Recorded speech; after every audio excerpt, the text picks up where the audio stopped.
Checked? Okay, thank you.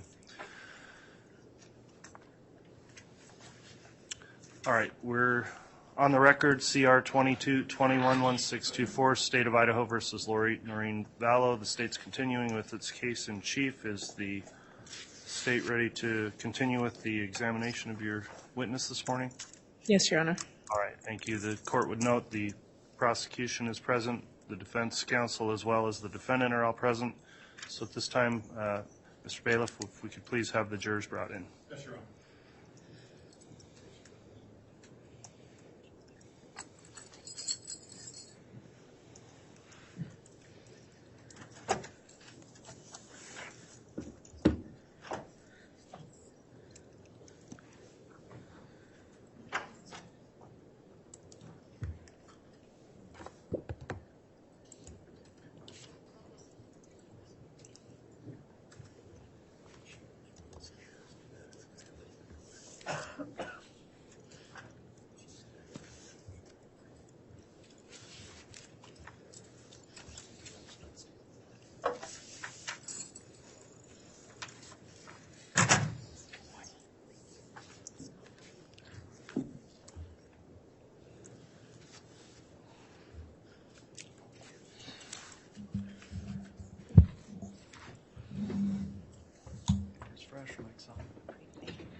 All right, please.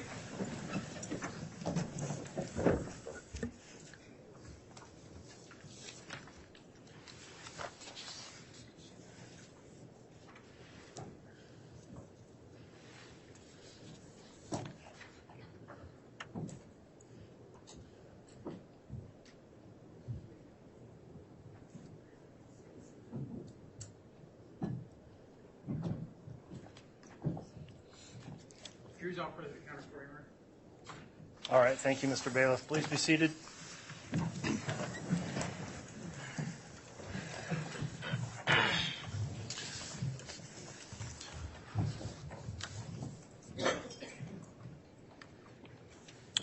All right, good morning, everyone. We are on the record on case CR 22-21-1624, State of Idaho versus Lori Vallow. The state is continuing with presenting evidence in its case in chief. Court notes all the jurors are here, properly seated and accounted for. I understand they've all signed their juror affirmation today. Is that correct, Mr. Bailiff? Yes, Your Honor. All right, thank you for that confirmation. Thank you, ladies and gentlemen of the jury, again for your continued service and your continued compliance with the court's admonishment each evening when we break. The parties and the court appreciate it very much. At this time, then, the state was conducting direct examination of Dr. Angie Christensen, who has returned to the stand today. I'll remind you, Dr. Christensen, you're still under oath for your testimony. With that in mind, Ms. Smith, if you'd like to continue with your direct examination, you may. Thank you, Your Honor. Good morning. Good morning. Let me return just briefly to item 16, if I may.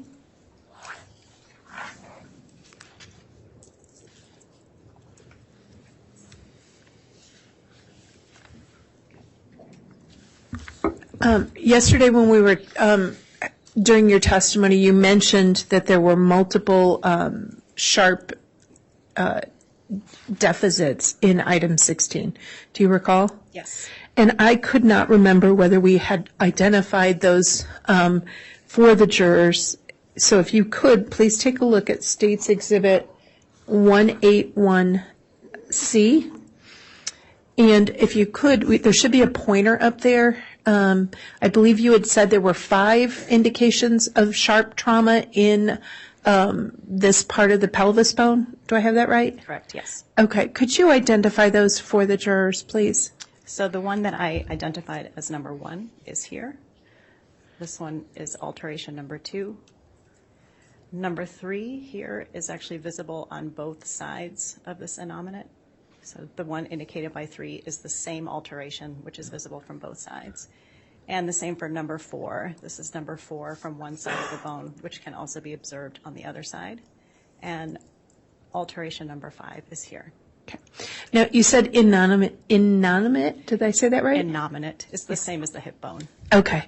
And this is which side of the hip again? This is the left side. Okay. And in identifying these various sharp items, you had indicated that some of these appeared inconsistent with dismemberment.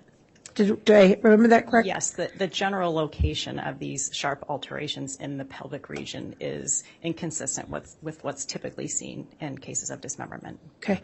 In this particular bone? Well, in these particular locations on the bone. Okay. And so you did receive a lot of bones that were apart, correct? Yes, many of the bones I received were disarticulated or separated from one another and also fragmentary or in multiple pieces. Okay. But this particular bone has some areas where some of the marks are inconsistent with dismemberment. Inconsistent with what's typically seen in cases of dismemberment, yes, that I've observed or read about in case studies. Okay. The other bones that you examined, did you examine vertebra? Yes. Okay. And when you examined vertebra, did you see evidence that is consistent? Did you see any evidence of sharp trauma to the vertebra? I did not see any sharp alterations on the vertebrae. Okay. But my recollection is that many of the vertebrae were either thermally altered or fragmentary and damaged. So I can't exclude the possibility that sharp trauma was present and subsequently destroyed or not visible. Okay. And I believe a little later we'll see some pictures of that, but I wanted to kind of put that in context for us. And so you saw lots of different bones, and you can't comment on what was on the bones that had extensive thermal damage. The ones that were thermally damaged are, for the most part, highly fragmentary, and I didn't observe any sharp traumas on those bones. Okay. Doesn't mean they weren't there, it just means you didn't observe any. I can't say one way or the other. I can't exclude the possibility, but of the material that I did examine, I did not find sharp alterations on those other bones other than these 3. Okay. And when you say these 3, this is the first item we've talked about, item 16? Yes, the left and right innominate and the sacrum. Okay. And item 16 is the left? Correct. All right.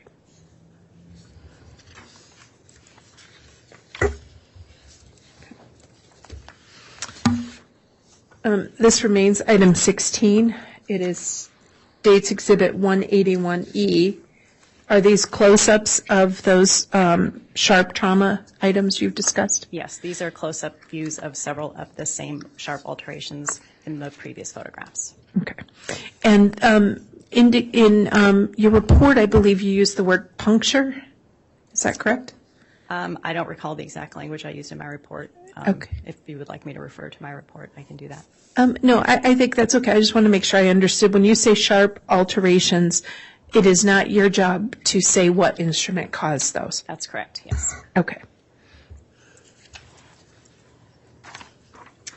Now, you indicated 3 items. Let's take a look at State's item 19. It's 181F. Or your item 19. Do you recognize that? Yes. What's that? This is the right innominate or right hip bone, annotated with arrows indicating sharp alterations. Okay. And how many sharp alterations were in the right hip bone? There were 6 on the right hip bone. Okay. Could you identify those for the jurors just so it's clear? Sure. 5 of the 6 are depicted in these photographs. Number 1 being here, 2 not visible in either of these 2 views, 3 and 4, and 5, which again is visible from both views and so indicated on both images, and alteration number 6. Okay. And now, are these items consistent with other situations of dismemberment trauma, or inconsistent? The location of these sharp alterations is not consistent with what I've previously observed in dismemberment cases. Okay. And if I could, to orient us, let's take a look back at 182B. Just so that I understand what you mean, again, by hip bone. I put up 182B. Could you take a look at us and show us again that right hip bone? This is the right hip bone. Okay. So sometimes I think of the hip bone sort of like, when I'm carrying a baby, they're on my hip. So I think of it as that edge. Is that what you refer to as just the edge? Yes, so that edge that you're talking about is called the iliac crest, and it's the part of the hip bone at the top side of the hip bone. Okay. And so, but the entire hip bone extends down, correct? Yes. So the edge is what a lot of us think of is what you would call the iliac crest? Yes. All right. But then the entire surface extends down into the pelvis. Correct. All right. And so the items that you've identified, and you pointed to it on States Exhibit 182B, that area of the pelvis is where again? If you could show us.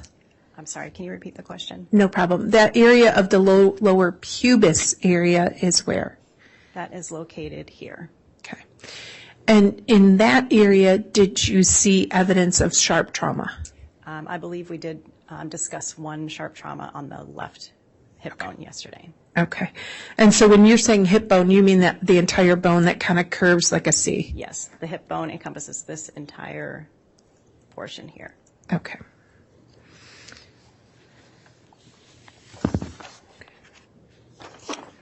Let's take a look at States Exhibit 181F, which is another view of your item 19, which again is that right hip bone. Is that right? Yes, but I think this might be the same one that we just looked at. Oh, I apologize. 5 of the 6. Okay. And you've identified all of those, correct? Correct. All right. Did you also take the radiograph and the x-rays of this one? Yes. Okay. Let me show you 181G.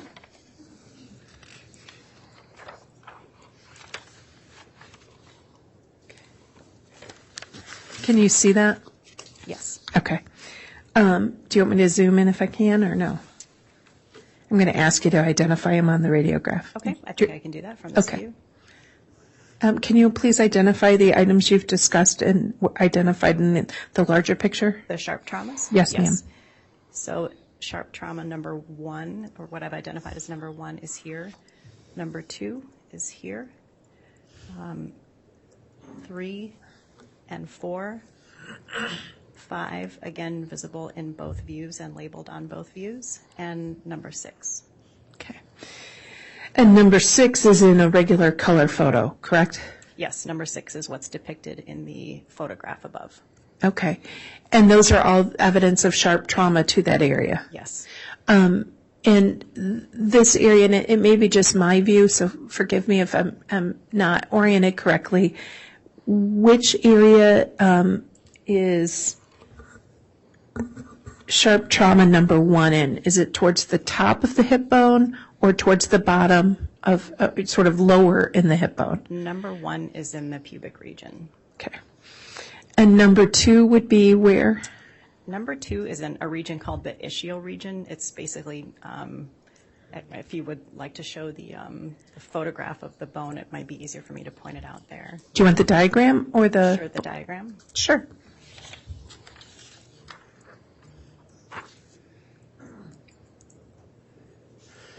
So the ischium is basically this part right back here. So it's toward it's sort of the part of your hip that you're sitting on. Okay.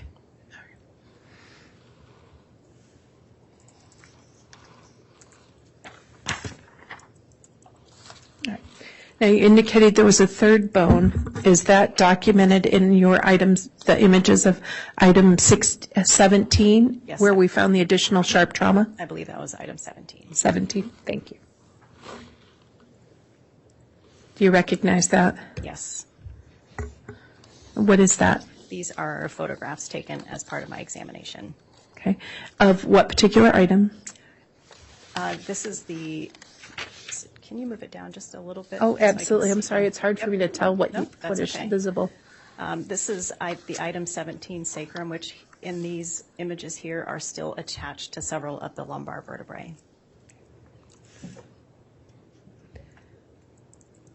And did you identify any sharp trauma in this area? Yes, there was one sharp alteration on the left side, which is indicated here, annotated number 1. And looking at the whole bone, that's approximately this location here. Okay. And that is the sacrum? That's the sacrum, yes. Okay. Let me show you just for to orient us again, is States Exhibit 182A.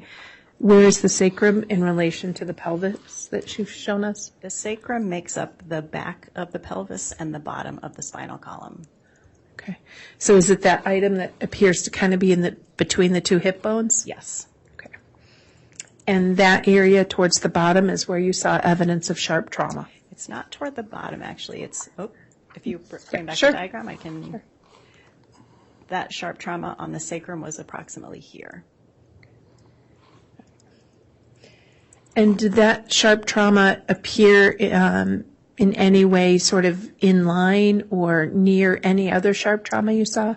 There were sharp traumas on the left hip bone that were in that general area. Okay.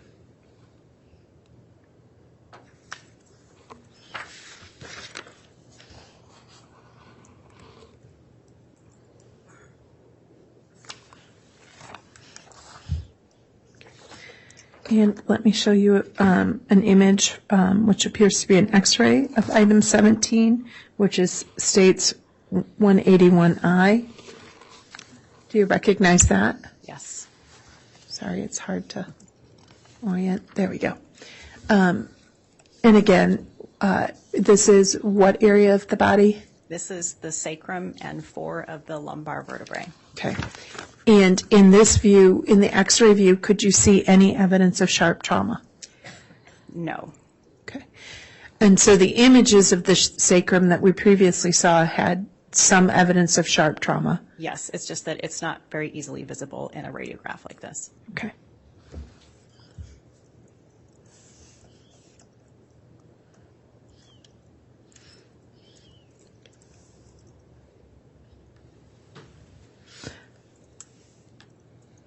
Thank you. One moment, please. Let me check with the team.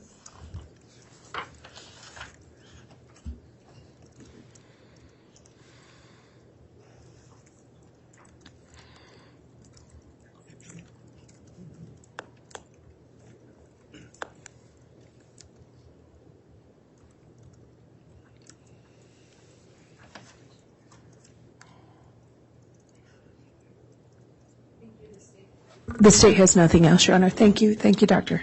All right. Thank you, Ms. Smith. Who will be doing cross-examination? I will, Judge. All right, Mr. Thomas, you may conduct your cross.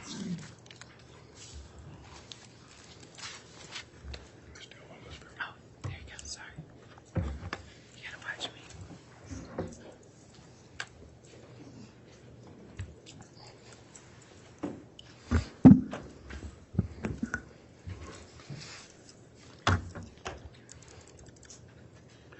Morning, Doctor. Good morning. You talked a little bit about how these the injuries that were on this particular case were not consistent with what you would normally see in a dismemberment type case, right? That's correct. And let's just go there. How many dismemberment cases do you think that you've done over your career? A handful. A handful? More than 10?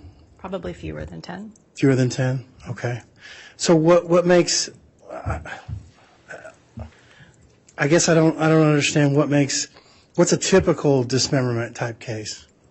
Well, in addition to my own case experience, I also am constantly reading the forensic literature, and I've read a number of case studies and reports and research papers related to dismemberment cases. Typically, the purpose of dismemberment is to disarticulate the body into smaller portions, and that is usually accomplished by cutting around joints, which is not what I observed in this case. And what kind of so you're not the tool mark expert, right? That goes to somebody else. Right. I think you said that earlier. Yes. Okay. And so your job is to decide which bones were human and which ones were not human? Is that kind of what your job was on this particular case? So in this case, the material was everything that I observed was human in origin, and I was asked to identify any signs of potential trauma on the skeletal remains. In my laboratory, our procedure, if there are traumas that may have been imparted by a tool, that those are additionally and further examined by our firearms and tool marks unit. Okay. So everything that was sent to you, you knew were already human bones? They were identified to me as being human remains, but as part of my examination, I did determine that they were human in origin, or in some cases, some of the bones, excuse me, were so fragmentary that I wasn't able to conclude that they were definitively human. Okay. But your main job was to decide sharp trauma versus other types of trauma on the bones? To identify and differentiate any trauma to determine what its potential source was, and as a means of narrowing down which bones might be examined by other units. Okay. And so there was a lot of questioning and direction towards the hip area and the pelvic bone. The top of the femur comes up into a ball, right, where the hip meets the femur? Correct, yes. Okay. And so some of the trauma was around the pelvic region in that particular area of the hip joint, right? It was mostly most of the sharp traumas were on what's called the ilium, which is that big blade-like part of the pelvic bone. Okay. But some of the trauma was on the near within inches of the ball joint of the femur, right? I would have to look at the images again, but I don't think any of them were directly on that socket or that joint area. Right. Not on that socket, but near that socket. I mean, none of it is very far from that socket, because of the size of the bone. But yes, some of them were in that general neighborhood. I didn't measure the distance from the socket. Okay. So when someone is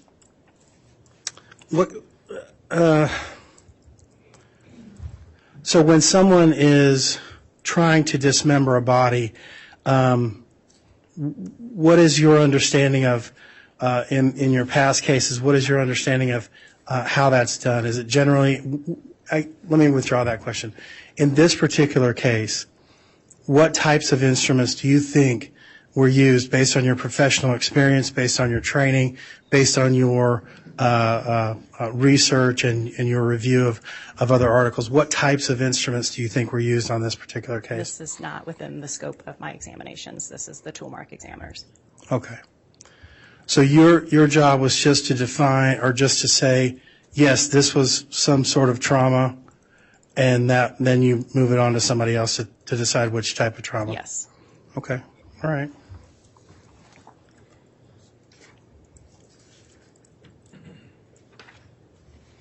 And how long did you review these bones? I mean, I guess I don't know how long it takes to take these bones, view them, do CT scans. How long was your particular job here? I don't recall, but if you look at my examination notes, each page is dated. So my examination started on the date of the first page of my examination notes and ended on the date of my final report.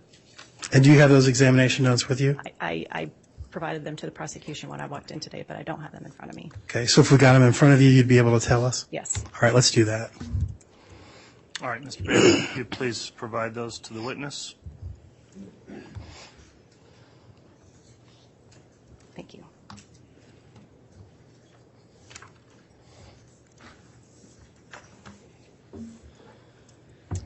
So in this case, I began my examination on August 23 of 2020 and completed my final report on September 22, 2020. Okay. And was this the only case you worked on during the time between August 3rd and September 20? I don't recall, but generally I'm only working one case at a time. Okay. All right. Thank you. No further questions. All right, thank you, Mr. Thomas. Does the state have any redirect? Very briefly, Judge. Very well. Does the witness still have those case notes? Okay, let's have those returned, please. Okay.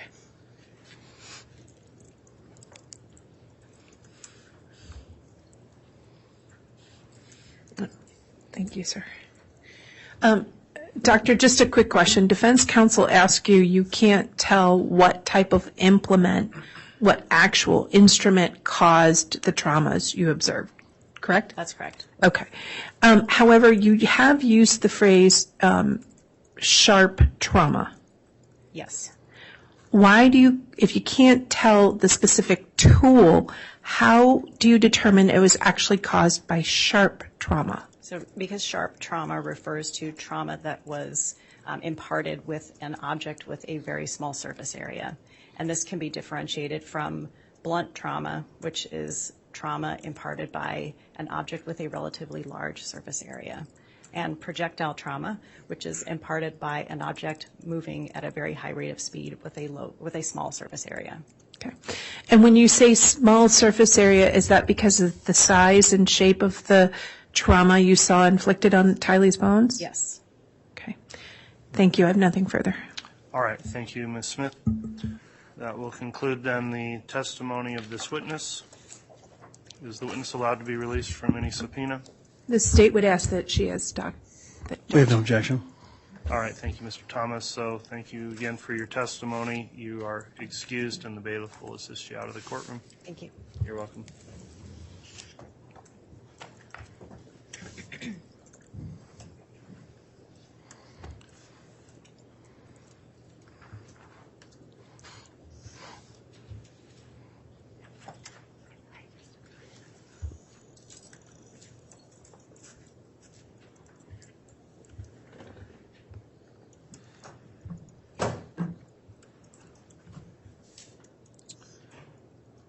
All right, I take it Ms. Rawlings, you'll be calling the next witness?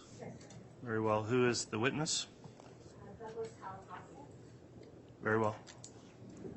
We'll have them brought in and sworn.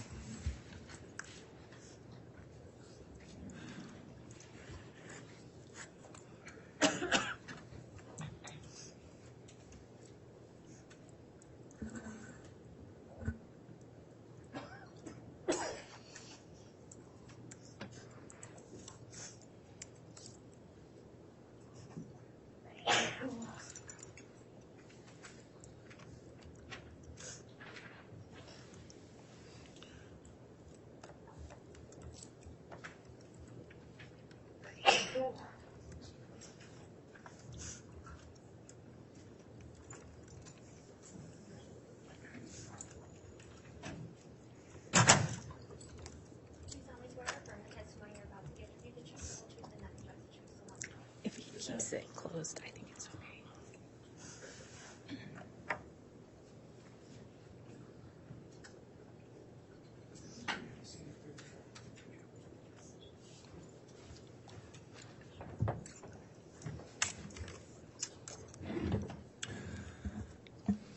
All right, now that the witness is sworn, I just have a couple of questions. Have you reviewed or seen or heard or read any of the trial testimony that's taken place in this case since it started? No, sir, I have not. Okay, thank you for that. I'll just advise you then, please, as you are testifying, make verbal responses to any questions you're answering and try to avoid talking at the same time as any attorney questioning you so we can keep the record clear. With those ground rules in mind, Ms. Rawlings, if you'd like to inquire on direct, you may. Thank you, Your Honor. Good morning. Good morning. Can you please state your name and spell it for the record? Douglas Halapaska. That's DOUGLASHALEPASKA. Thank you. Where are you currently employed? I'm currently employed with the Federal Bureau of Investigation Laboratory Division. I work at Quantico, Virginia, as a forensic examiner in the Firearms and Tool Marks Unit. Forensic examiner in the Firearms and Tool Marks Unit. Sure. Can you explain what training and expertise you have to work as a physical scientist at the Firearms and Tool Marks Unit? Okay. The training is essentially on-the-job training. For me, that training lasted a little over 2.5 years. When I first arrived in the unit, I received a lengthy and extensive training syllabus, which outlined a curriculum of study within the discipline of tool mark identification. During that time, I had the opportunity to be under the direct supervision of a senior qualified tool mark examiner. Throughout that training period, I was able to assist this qualified examiner with actual training samples as well as actual evidence samples as well. I was able to tour several firearms, ammunition, and tool manufacturing facilities, which is critical in the training period because it allows for us to actually firsthand see the examination or the manufacture of the tools themselves. Toward the end of the training, I was required to take and pass a series of written, competency, and oral examinations. And once I passed my final oral examinations, I then actually qualified as a firearms and tool marks examiner within the FBI laboratory. Thank you. FBI laboratory is. We are getting a little feedback on that microphone, but we're not able to make adjustments, unfortunately, today. We've had a little bit of a technical issue, and it's supposed to be improved, hopefully, over the noon hour, but we're sort of limited on ability to control that. So, Could I try to not use the microphone and just project my voice? Would that be? we still need the microphone to pick up the recording for the record, so maybe you can just actually push the mic a little away from you, potentially. That was a pretty extensive answer. Do you have any other noteworthy information from your CV? That I'm a member of the Association of Firearms and Tool Mark Examiner. That's a organization in which professional organization I'm a member of. They provide training. There's a yearly conference, and there's a journal with topics that arrive within the discipline. So that as well. Thank you. You have been employed at the lab in Quantico for over 13 years now? That is correct. Okay. And how is evidence submitted to the lab at Quantico? The evidence arrives typically FedEx, but there are some hand-delivered evidence. And once the evidence is received, what happens next? The evidence arrives in the Evidence Management Unit, the acronym's EMU. They just assure that when the evidence arrives, that the packaging it arrived in is intact. They itemize the evidence. They enter the data from the evidence into a software system called Forensic Advantage. In it, they actually issue a unique identifier for the case, as well as unique identifiers for each piece of evidence. Most importantly, they put together an evidence plan. So there's different disciplines within the laboratory system. So they basically put together an examination plan. And they also deliver the evidence between the different units. So the different disciplines, once they're completed their examinations, they would just drop off that evidence in a particular evidence storage facility, and the evidence management personnel would actually pick it up and deliver it to the next unit. So what process do you follow when evidence arrives at the Firearms Tool Marks Unit? Okay. That evidence arrives in a drop-off facility, access the pickup facility as well for evidence. Once that arrives, either an examiner or a technician will pick up that evidence. Once that's done, if active examinations do not start, they will actually just place that evidence into a storage facility within the unit itself. Do you recall what evidence you checked out of the evidence locker in reference to this case? That would be items 16, 17, and 19. And what agency did these bones come from?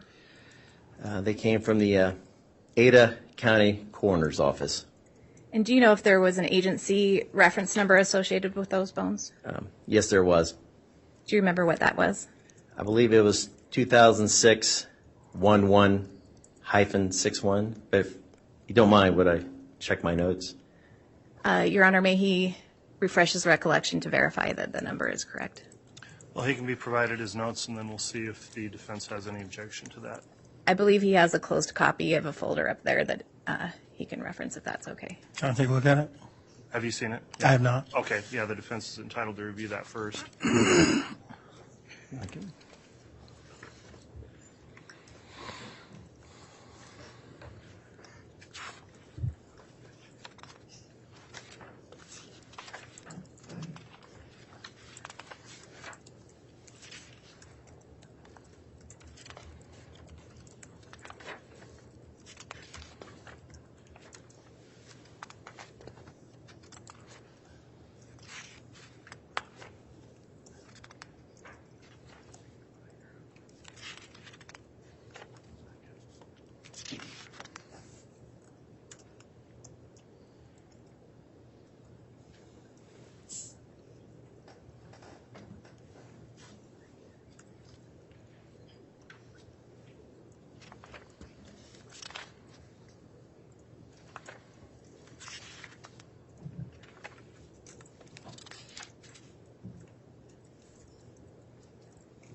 Thank you. All right, Mr. Thomas, there's been a request that the witness be allowed to refresh their recollection using the notes. Is there any objection from the defense? No objection. All right, as you do that, Mr. Halapaska, please indicate if you are referring to your notes and don't just read off them, and close the file once you've refreshed your recollection, so you're testifying from memory and not from the notes themselves. Yes, sir. Thank you. I'm just on the first page of my laboratory report, page 1 of 4. There's. Are you reading? Is he reading from the note? Oh, no. I think we just asked not to read that's that. Yes. Mr. Halapaska, I had just asked you what the agency number was, and I think you wanted to just verify that your recitation was correct. So if you can just look and then. Yes, it was 2006 11-61. That's correct. Thank you. Now let's talk about how you review the evidence and draft a report. Can you explain what you do first? Okay. There's a couple of terms and definitions I'd like to define. It may take a little while, but okay. The first thing I want to talk about is a tool. You know, I'm going to ask that a question be asked. It seems like it was a very broad question, and now he's going to go into a narrative, I believe. All right, I'll sustain that objection if you want to ask a new question, Ms. Rawlings. So my question was what you do first. So if you could just give the first part of what you do when you're reviewing evidence and drafting your report, and then we can go forward.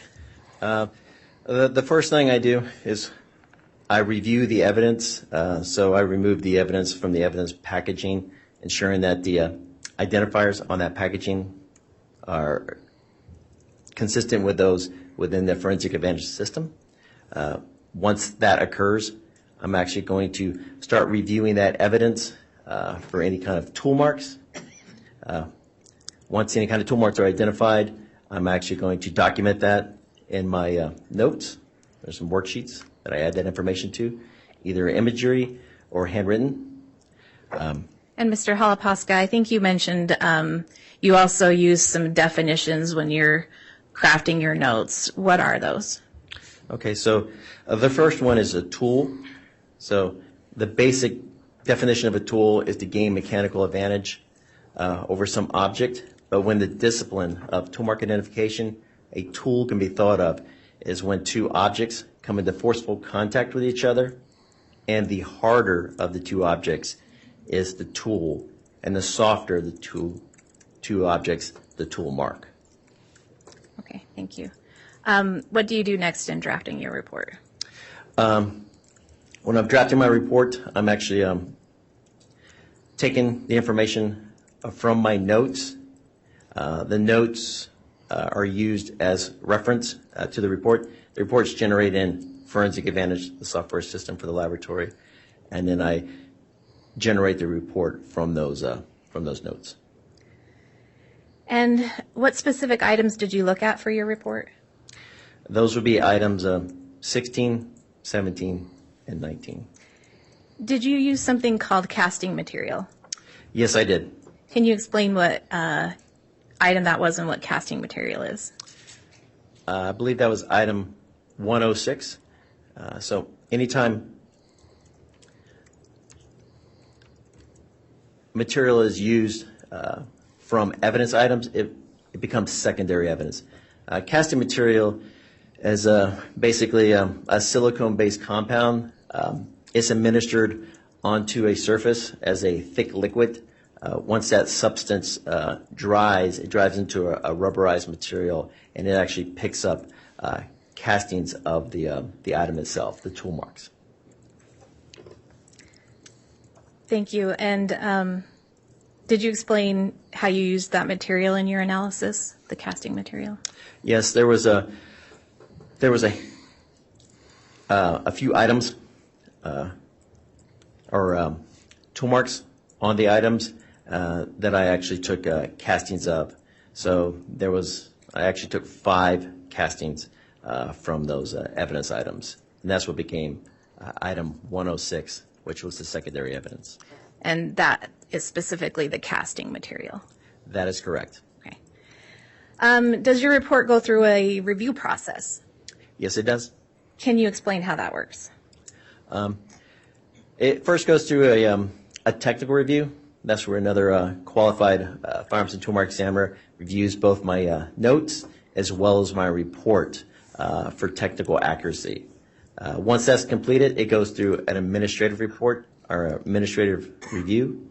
That's done by another individual. Doesn't necessarily have to be a qualified tool mark examiner, and they're just checking for spelling and grammar accuracy and stuff like that. And are there any other specific terms that you use when drafting your report that we should know about? There's a handful of terms I like to define. Okay. The first one is, so I talked about a tool within the discipline. So when two objects come into forceful contact with each other, the softer of the two is tool mark.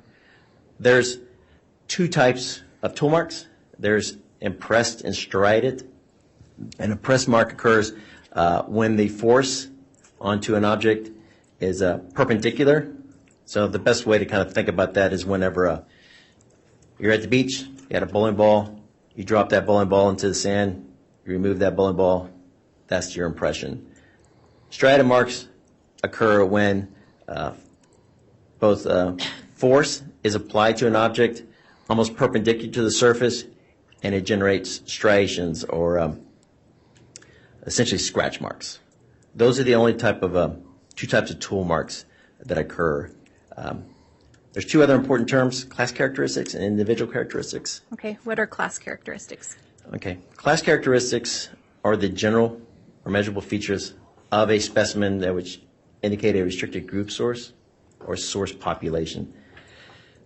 These are design factors and are determined prior to manufacture. So what I'm talking about is tools.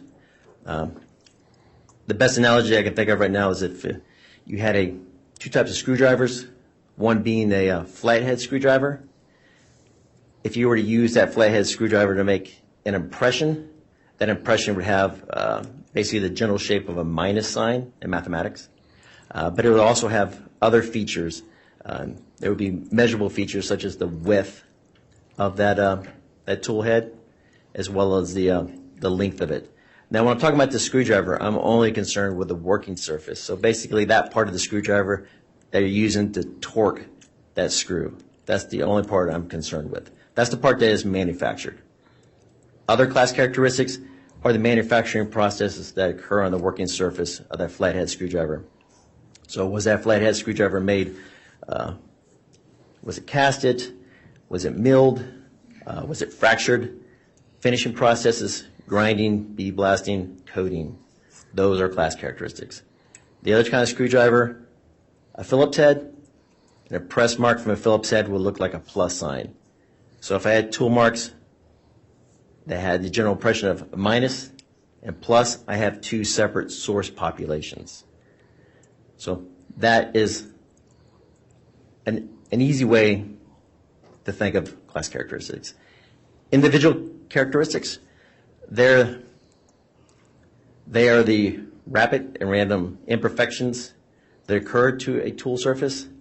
These occur during the manufacturing process, and they're incidental to the manufacturing process. So the manufacturer does not intend for the working surface of these screwdrivers to have these marks on them. But these marks are what are used to source identify a tool mark back to a particular tool. And there's an examination process I could walk through looking at class characteristics in an individual, or is that? What is that process, Mr. Halapaska? Okay, so during the first half, as I told you earlier, I'm focused on documenting those class characteristics into my notes. So what I'm doing is I'm documenting those class characteristics into my notes. That's the first half of the examination process. Once that's done, I take all those different source populations of class characteristics and I go to the next level of examination, which is the using the comparison microscope. So essentially, it's the microscopic examination of those individual characteristics. The best way to think of a comparison microscope is essentially you have two compound microscopes with an optical bridge, which allows me to look at two separate samples under the same viewing field, under the same magnification. So at that time, I'm actually looking at patterns of similarity between those two samples. And that's what I use to source identify a tool mark back to a particular tool. That's it. That's, in a nutshell, essentially the examination process. Thank you. Turning your attention to the items you examined in your report, the first item that you examined was numbered 16. Do you remember what that was? It was a bone. Okay.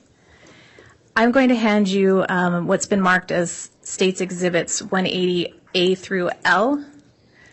And I would note for the record that defense counsel and the court has been provided courtesy copies. All right.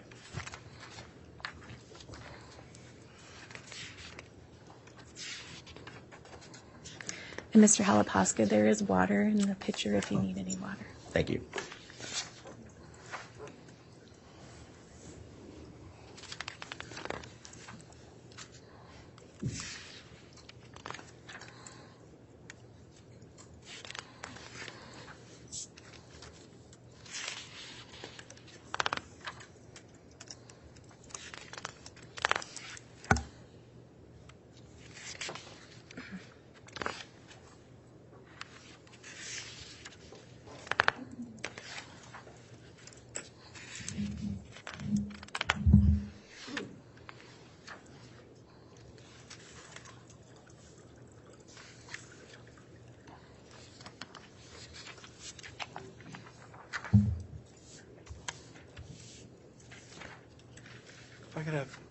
If I could have just a second with counsel.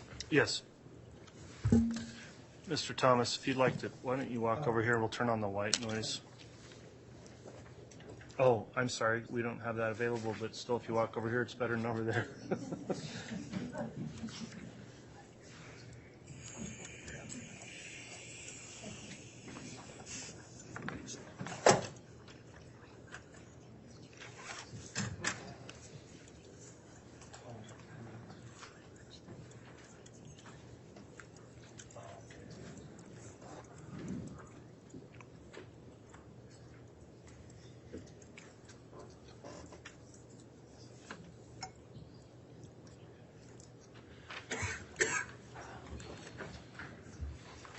Thank you, Your Honor.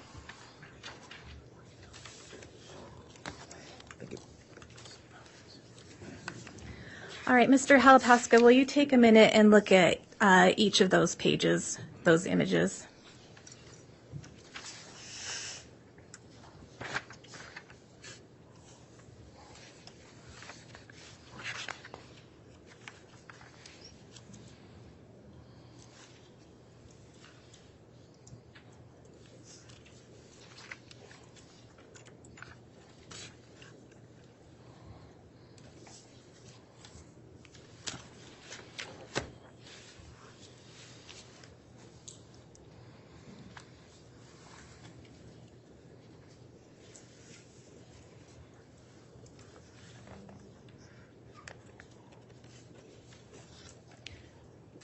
Thank you. Do you recognize those images? Yes, I do. How do you recognize them? I recognize them based on some information that I actually wrote on the bone. Anytime I wrote any kind of identifier on the bone, I would write my initials as well as digital boxes and lettering that I've added to the to the photographs. Okay. And when were these photos taken approximately? Between the examination period, which I believe was from February of 2021 to October of 2021. And you mentioned that some of the photographs have marks on them and some appear to have writing on the bones. Did you place those marks on the photographs and the bones? Yes, I did. Are these images a true and accurate depiction of the bones that you analyzed? They are. And besides the marks that you made on the photographs or the bones, are there any material alterations or deletions to the images? No, there were not. Your Honor, I would move for the admission of States Exhibits 180A through L. Any objection from the defense? With the explanation of the photographs where he's written on the actual bones and on the photographs, I have no objection to their admission. Okay, thank you, Mr. Thomas. So exhibits 180A through L are all admitted. Thank you, Your Honor. May I have permission to publish those to the jury? Yes, you may.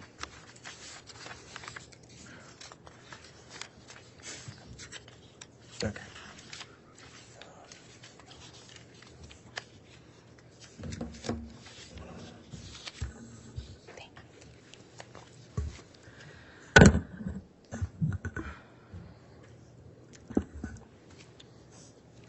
So, Mr. Halapaska, the first, I know I have a softer voice, so I'm going to place on the Elmo as 180A.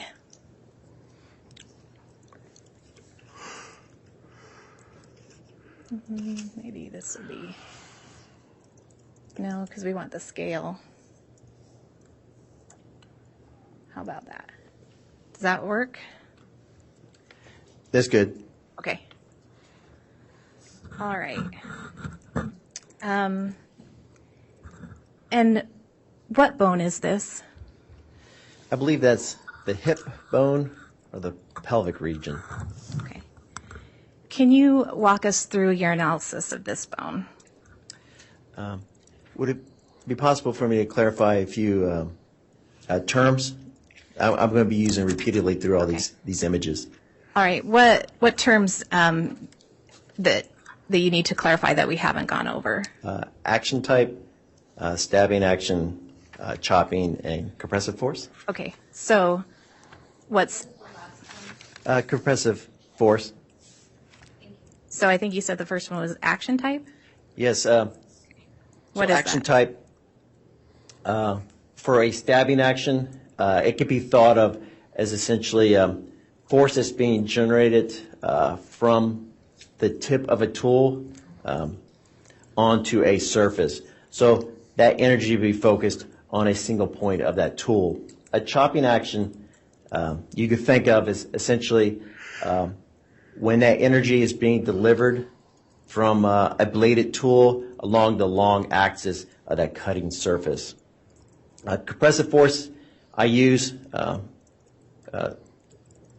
in my report, basically just to outline any kind of damage to the bone that I was unable to determine any kind of class characteristics, other than the fact that some force was applied onto it.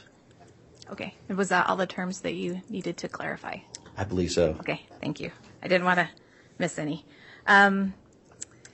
So with regard to Exhibit 180A, I believe there are 4 areas that are kind of outlined on this. Do you have a laser pointer up there with you? Yes, I do. Would you like to use it? I would. Okay. Thank you. If you'd please just walk us through those areas. Okay, so you can see the bone here, and these are actually the outlines, the digital outline that I drew around the damaged regions, and then I lettered each one of them. So starting with A, that I determined was a cause from a stabbing type action. Over to B here, which was a chopping type action, and then C and D, chopping type action. Okay.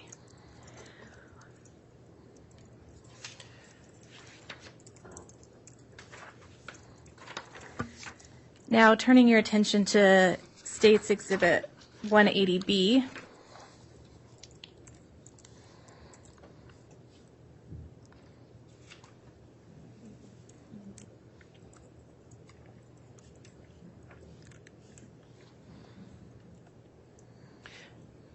If it's possible, could I just focus on the top image? I mean, for now.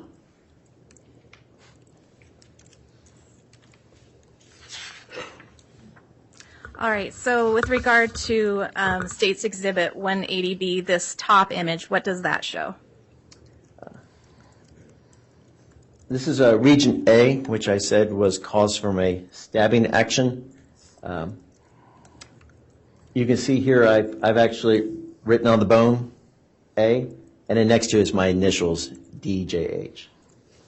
The illustrations, I have those there essentially to kind of outline the damage that was occurred to the bone. So this image is a close-up of image, or what was marked as tool mark A in the previous photo, is that correct? That is correct. Okay.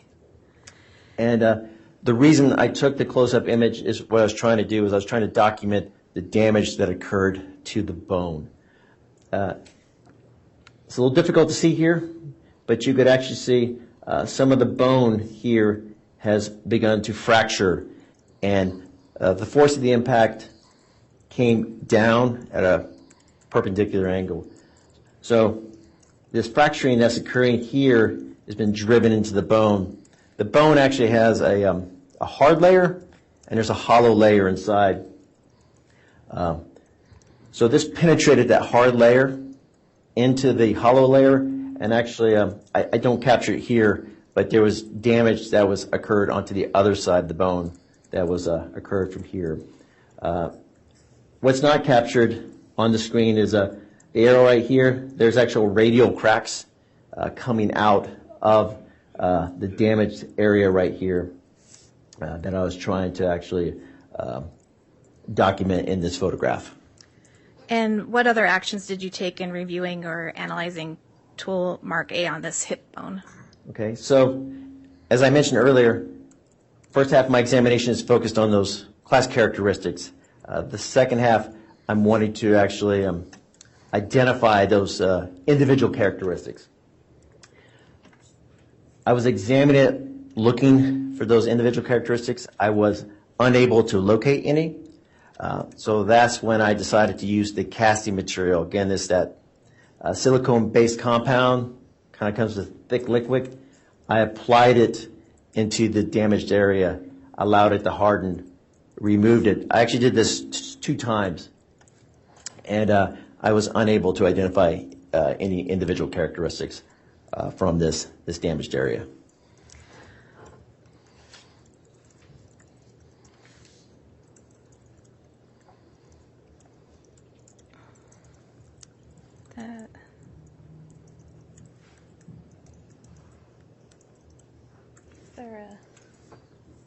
there a light on here?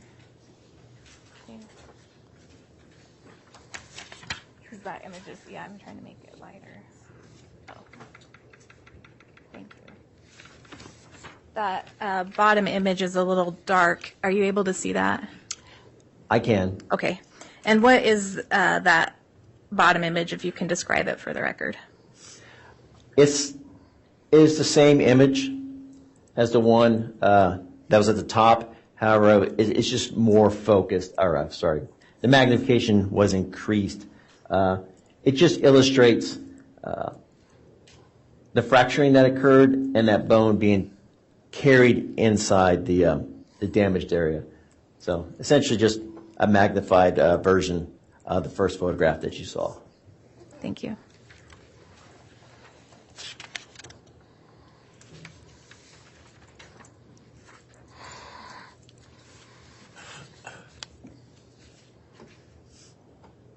Now, looking at State's Exhibit 180C, the top picture, can you describe this for the record? Right. The damaged area is here. Again, you can see the identifier I gave it, B, my initials, and the arrow is just kind of outlining the fractures that occurred. You can see some of the fracturing of the bone that's occurring. It's being driven downward. This again came from a chopping tap action.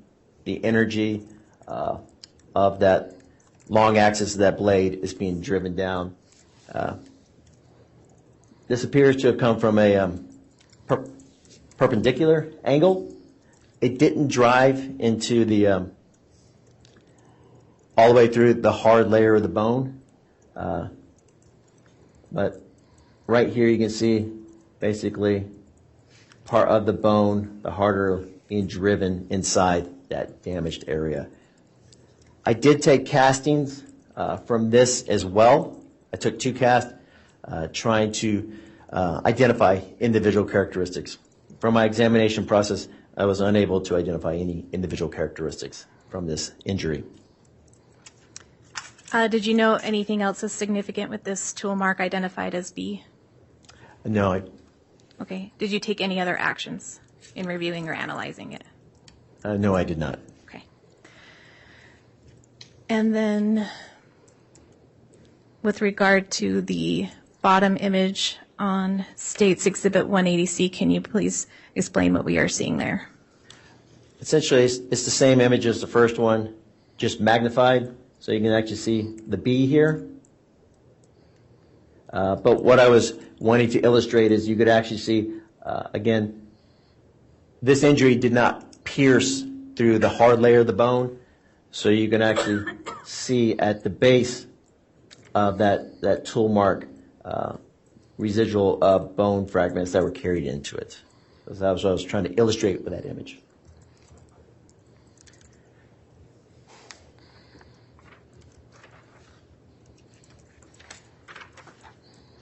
All right, now in State's Exhibit 180D, there are multiple images on this page. So if we can just start at the top, does this contain close-up images of the tool marks you noted as C and D in that very first photograph? They do. All right. And why did you take a closer-up picture of the tool marks you identified as C and D? I was just trying to better capture the damage to document it in these images.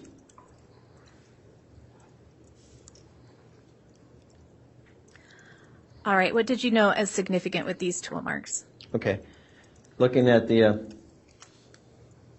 top left image, you can again see how I've labeled them C and D. Again, my initials, DJH. The green arrow, I use it to illustrate that this was a chopping type action, and that the force of this chopping type action, at least in this image, occurred from left to right. Okay. And when you talk about chopping type actions, are you able to identify the type of tools in any of these marks that we've looked at that leave these? I wasn't able to identify it to a particular tool, but there were tool types that I was actually able to speculate could have caused these marks that are essentially chopping tap action are terms I would use was consistent with certain types of tools. And what are those tools? In this type of chopping tap action, as I have stated in my report, it would be from a bladed tool, such as a cleaver, machete, and I believe a hatchet I used. Thank you. Is there anything else that you need to note on the top two images? There is on the top right.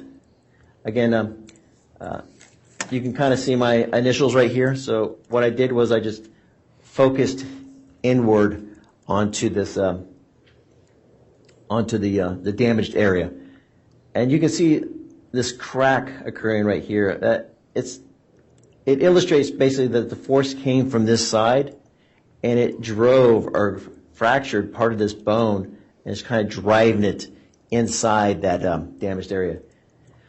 As you may be able to see, this damage cut through the hard layer of the bone, and it actually transferred to the other side of the bone as well.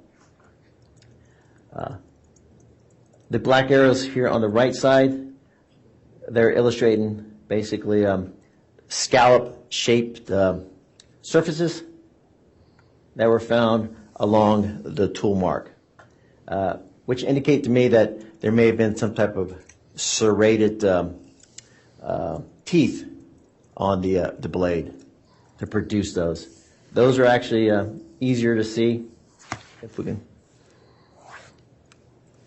So, see right here, this cut or this chopping tap action either didn't cut through the hard surface of that bone, but it carried a lot of material into it. You see the black arrow actually pointing out these teeth structures kind of coming out. I believe that bladed tool had some type of serrated teeth on it, kind of like saw teeth, like you see on saw. And as it was being delivered through a chopping tap action, caused those to flare up. And then you can see the green arrow here, which indicates that the force came from, at least in the image, from left to right. Thank you.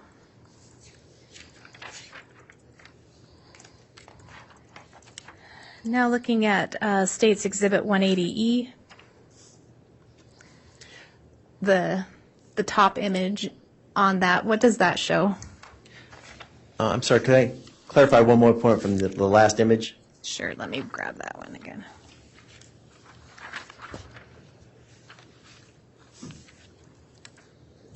The bottom? Do you want the bottom? The only thing I want to mention is when I went in and I was looking for those individual characteristics, I was unable to find them in either C or D. Okay.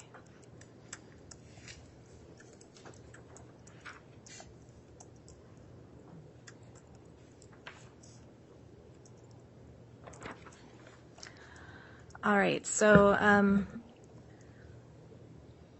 looking at State's Exhibit 180E, there are two images on this page. The top image, what is that documenting? This is the same bone, item 16. This is just the back side of the bone. Okay, and why did you take a picture of the back side of the bone with these marks on it? As I mentioned earlier, the tool marks that I identified on the front side, A and D, I said some of that damage was transferred onto the back side. So region A, as I mentioned earlier, that was from a stabbing type action, and that damage transferred through the bone. So that damage actually carried through the two hard layers and didn't necessarily come out of the bone, but fractured it so that that tool partially pushed that or ejected that material onto the outside of the bone here. Region D. And Mr. Halapaska, if I can just interrupt, are you able to say what type of tool would make that stab mark identified in Mark A? I believe it was some type of bladed tool, so like a knife.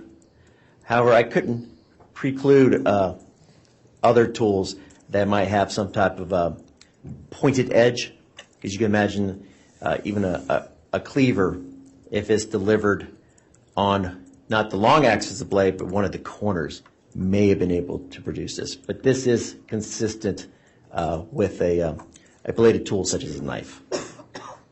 And what else did you notice significant on this bone? That D here, that was that chopping type action that I talked about earlier on the front side. I told you some of that damage was transferred onto the back, and you can actually see how it pierced through both the hard layer of the bone on the other side, traveled through that hollow part of the inside, and then partially out on the outside. And then E was another tool mark that I identified. It is consistent with a chopping type action, and it did appear to have serrated, or was produced from a blade that had serrated tool marks. And the force of the blow, as illustrated here with this green arrow, traveled from left to right. All right, and the bottom, well, I don't want to change that because the green arrow. The bottom image on State's Exhibit 180E, what is that of?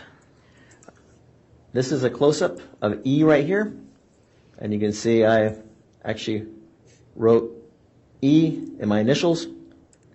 The green arrow illustrates the direction of the action that occurred. And then right here, the black arrows are just illustrating that you can see these teeth-like structures that are kind of coming out of the bone. Again, most consistently produced with a bladed type tool that has serrated teeth. Did you take any other actions in reviewing the tool marks A, D, or E? Yes, I did. I just made observations to identify any individual characteristics if they existed within those tool marks. I was unable to identify any of those individual characteristics. Okay.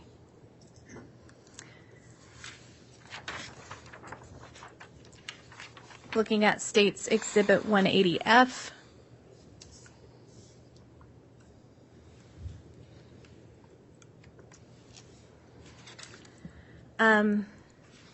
What portion of the bone does this depict?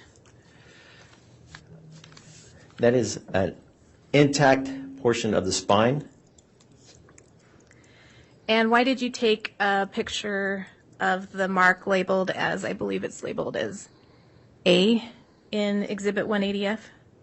Okay, so this is item 17. So what I did was I just started over the count. So this is A for item 17.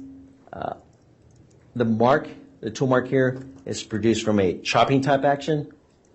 As the green arrow indicates, the force of the blow, as far as this illustration is concerned, came from the bottom up.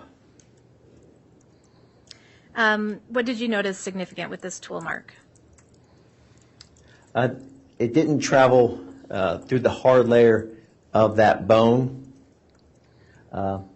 It's difficult to see in the image, but this is not a flat surface.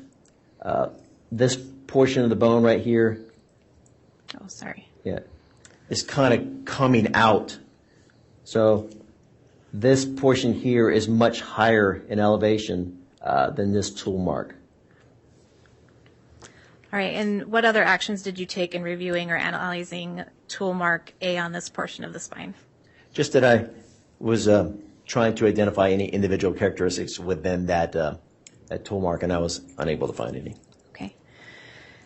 And with regard to the bottom image on State's Exhibit 180F, what is that? It's just the same image, just magnified. And it just illustrates, or you better see that how the tool mark or the tool used didn't pierce that hard layer, and that you can actually fractures or pieces of the bone that were actually carried into it.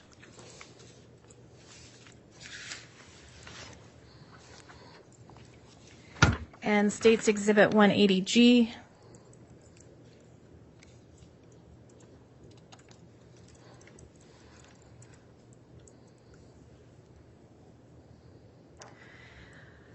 What item was this identified as by your lab?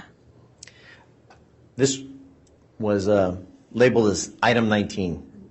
Okay, and what portion of the bone does this depict? It is the other half of the hip or pelvic region. So this is a different portion of the hip bone or pelvic region than was identified in item 16, correct? That is correct. And can you walk us through your analysis of this bone with the marked areas? Okay. Would there be some, if we could actually bring down some of that brightness? Let me see. We can't, right? The light off. Oh. Does that help? Yes, that's perfect. So I'll start from the left side here. D is was created from a chopping type action. That damage from the blow actually pierced that hard layer of the bone. Next to it is E. F here, which is kind of difficult to see. You can see it. But what I'm trying to outline here, and you can actually see it, there's a, well, before I go into that, one of the things I wanted to also show you was there was what I believe were soot marks along here. So part of the bone was damaged, I believe, due to fire. Right here, F, you can kind of see these fracturing kind of coming around here, this little region right there. I was unable to find any tool marks, but it did appear that some type of force was applied to it, which I used as compressive force. Force down on it here, perpendicular, kind of driving this fragment downward, but it was still attached to the bone. Over here on the right, G, you can kind of see this outline here. I was unable to identify any types of class characteristics from it, other than the fact that some type of force was applied onto it, and it just drove in there. And in H, right here, in this, all these G, D, and E, if I didn't mention, were from a chopping type action. I'm sorry, G was compressive force, D and E, chopping type action. H, that was from a stabbing type action. You can, it's difficult to see, but you see this little channel here. It appears that something was driven into that, and it caused a channel to occur within that hard surface of the bone. And with regard to the compression action, are you able to tell what type of tool was used? No, I was not. And with the other, I think you said, chopping type actions, are you able to identify what type of tool was used? Not identify, but tool marks are consistent with. Would it be possible for me to save that when we do the close-up images? Sure. I think it would be easier to illustrate. Absolutely. States Exhibit 180H.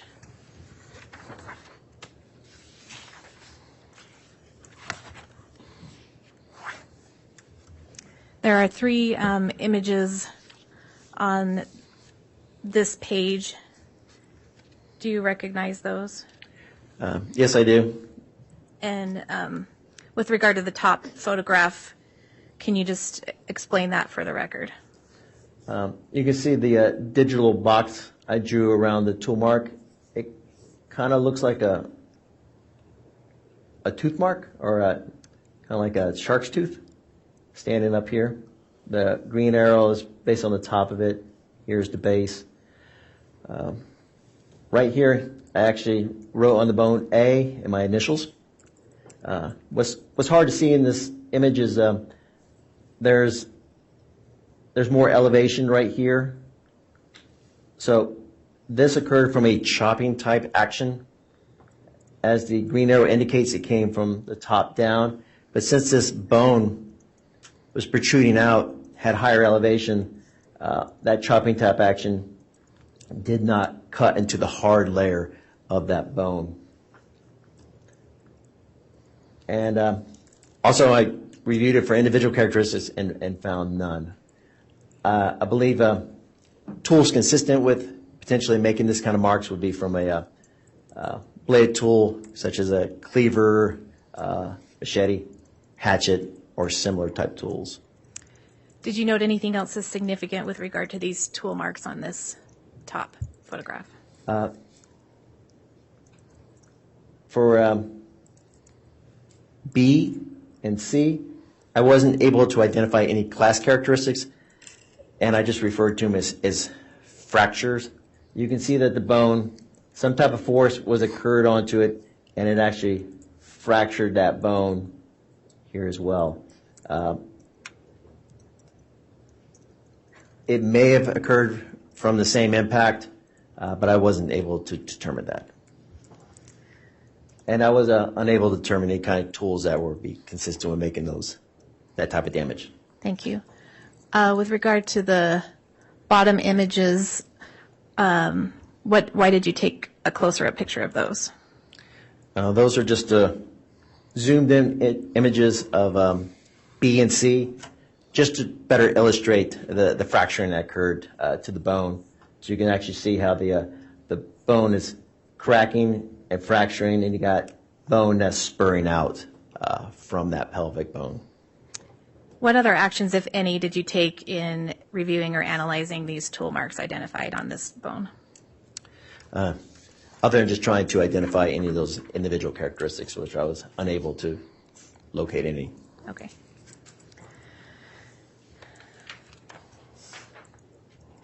And then turning to State's Exhibit I.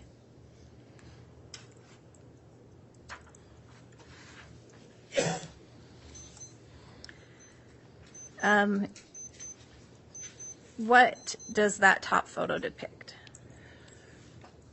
Okay, so you can see part of my initials here, but just to make sure that they were, I actually wrote on my notes.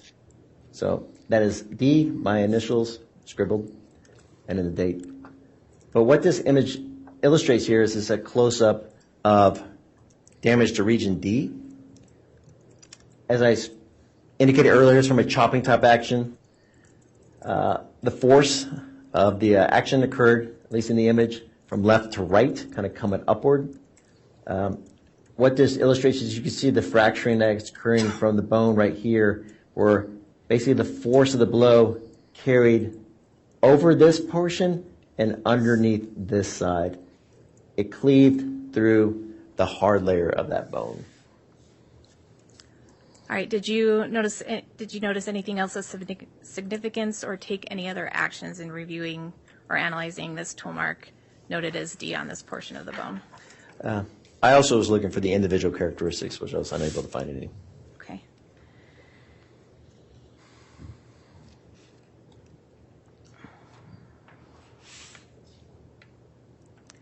And on the bottom photograph, can you describe that for the record?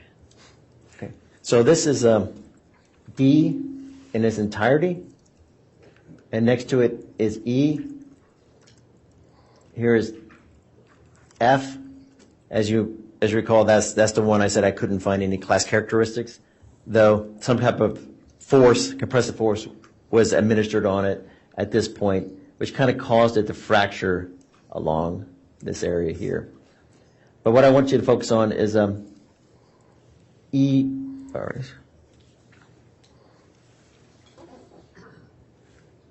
E right here. It's the same kind of action coming from left to right, a chopping type action. However, there were what appeared to be teeth-like protrusions coming out of it that are consistent with a chopping top action from a tool with serrated teeth. This one did not pierce through the hard layer of the bone. And did you take any other actions or find anything else of note in analyzing the tool marks identified as D, E, and F in this photograph? The only other actions I took was just to try to identify individual characteristics. Was unable to locate any. Thank you.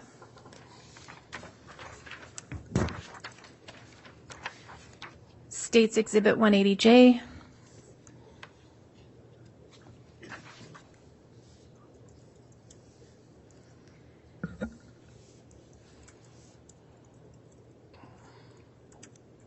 And can you walk me through the marks that you have on this larger picture first? Yes. So this is a G. You can see right here, I've written on the bone, G, my initials. You could kind of see the outline of the impressed mark. As I mentioned earlier, I was unable to associate any class characteristics with it other than some type of compressive force was applied to it to cause this impression to occur. Up here at the top, H, this came from a stabbing type action. This was the one from the first illustration I talked about that a little channel had been formed underneath the hard layer of the bone. You could actually see this is the orifice of it. It is pretty small. I actually hand wrote on it. It's approximately 0.058 of an inch in diameter, so pretty small. What else did you find noteworthy regarding the tool marks observed on this portion of the hip bone? I attempted to take a cast, so this was my final cast of the casting material. I applied it, hoping to capture some kind of class, maybe even individual characteristics. I was unable to do that. Can I speak to the other images on the right? Yes, that's going to be my next question. With regard to the top right photograph, what is this closer image of? So that is just a closer image of H right here. I just kind of zoomed into it just so you can kind of see. Here's the orifice. The green arrow indicates the force of the blow occurred here, and you can see behind it some of that channel that occurred from underneath that hard portion of the bone. And again, my initials. Did you take any other actions or find anything else significant with regard to this puncture type mark on the bone? I did not. Okay. Regarding the lower image, why did you take a closer image of the tool mark identified, I think, as G in that portion of the hip bone? I just wanted to illustrate it. It was all the images I took up until that time. It was very difficult to see it in image. So all I did here was I was just casting different lights. And so I just kind of casted a shadow so you're kind of able to better see that outline of that damaged region. So that was my motivation behind actually trying to take that image or taking that image. Thank you. Did you take any other actions or find anything else worth mentioning in analyzing these tool marks? No, I did not.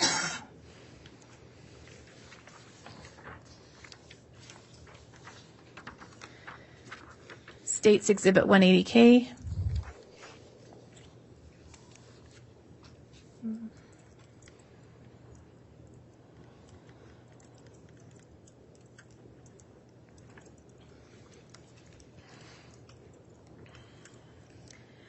This appears to be an overview of all three bones that you analyzed. Is that right? That is correct. And what's significant in this image? This is the only image, or one of two images I have from my notes that illustrate all the bones in an illustration. So it basically provides you the totality of the tool marks that were imparted onto these bones. On the left side, you can see right here I wrote item 19. So this whole bone here is item 19. Item 17 is the portion of the spine. Item 16 is this portion right here. And all I did was I just illustrated in it all the different locations. So tool mark A, B, A, and then of course along here. And can you point out any of the images that you were able to identify either class or individual characteristics for the tool marks?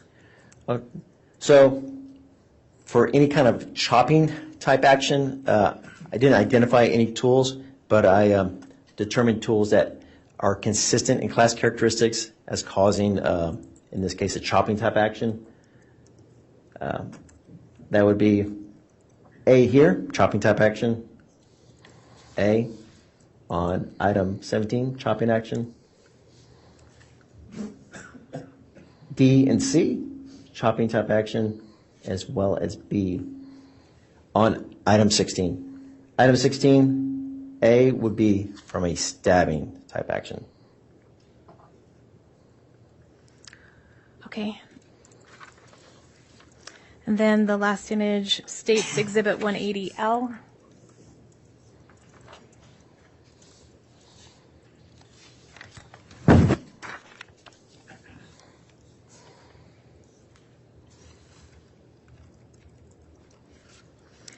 This is the backside or posterior of the bones that were pictured in this last image. Is that correct?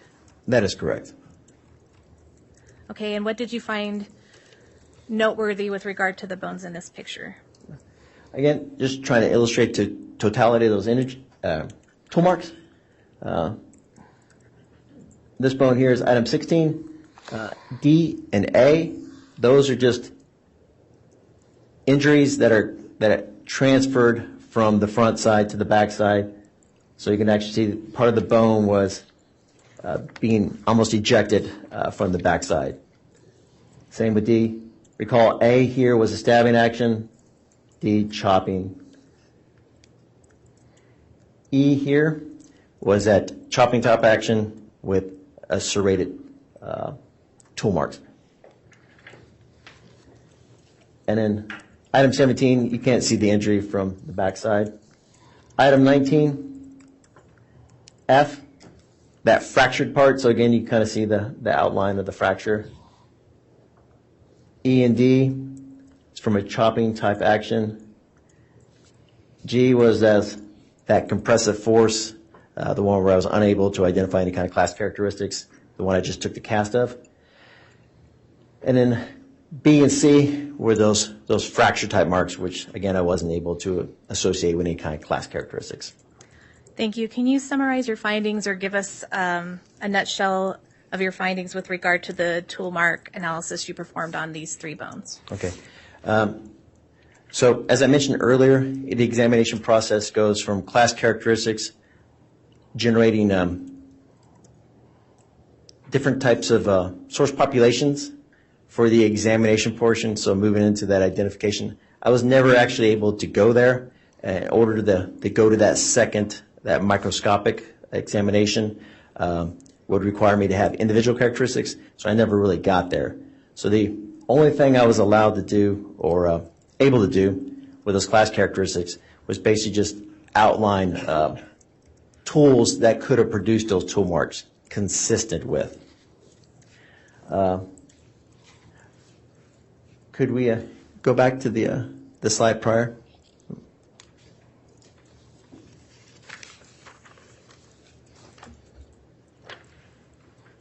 Okay.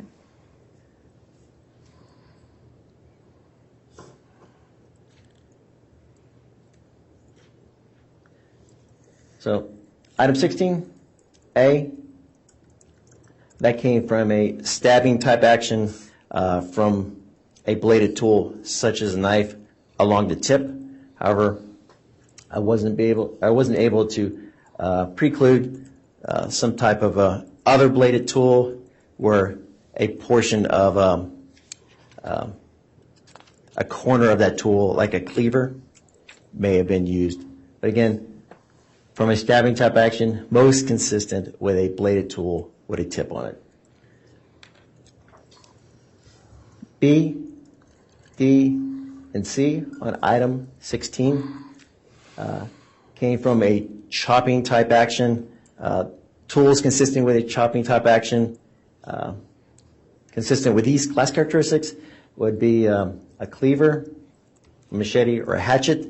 Recall some of them actually had what appeared to be serrated teeth marks, or consistent with being created from serrated teeth marks. So some of those chopping type tools may have had serrated type teeth marks on them. A, chopping type action. A with item 17, the portion of the spine, chopping type action consistent with tools such as cleaver, machete, hatchet. A on item 19, same type of chopping type tools, cleaver, hatchet, machete. And then B right here, I believe was from the fracturing, so no determination could be made, no class characteristics were collected from that. And Mr. Halapaska, you were not provided any tools in an effort to match the marks to a specific knife or hatchet or cleaver, is that correct? That's correct. No tools were administered in this case, only the bones. And could I, see the other half, and I'll kind of go through The posterior or the backside? Yes, ma'am. Okay. Again, What did you note is significant, or summarize your findings for us with regard to the posterior side, please? okay. Again, this is just damage from A, transferred from that stabbing. D, from the chopping. E right here was from a chopping type action, had the serrated teeth marks, again, cleaver, machete, hatchet, or similar type bladed tools. Item 19, I wasn't able to make any determinations for F, G, and then B and C, no class characteristics I was able to obtain from those examinations. E and D, chopping type action consistent with bladed tools such as cleaver, machete, hatchet, and I believe one of those had perhaps serrated teeth marks in it as well. All right, Your Honor, may I have just one moment? Yes.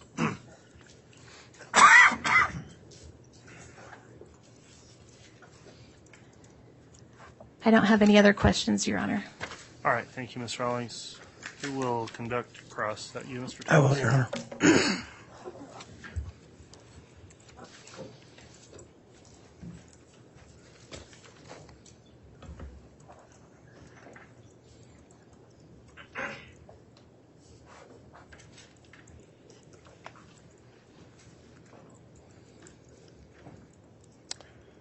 Could I have Exhibit 180, the packet? Yes.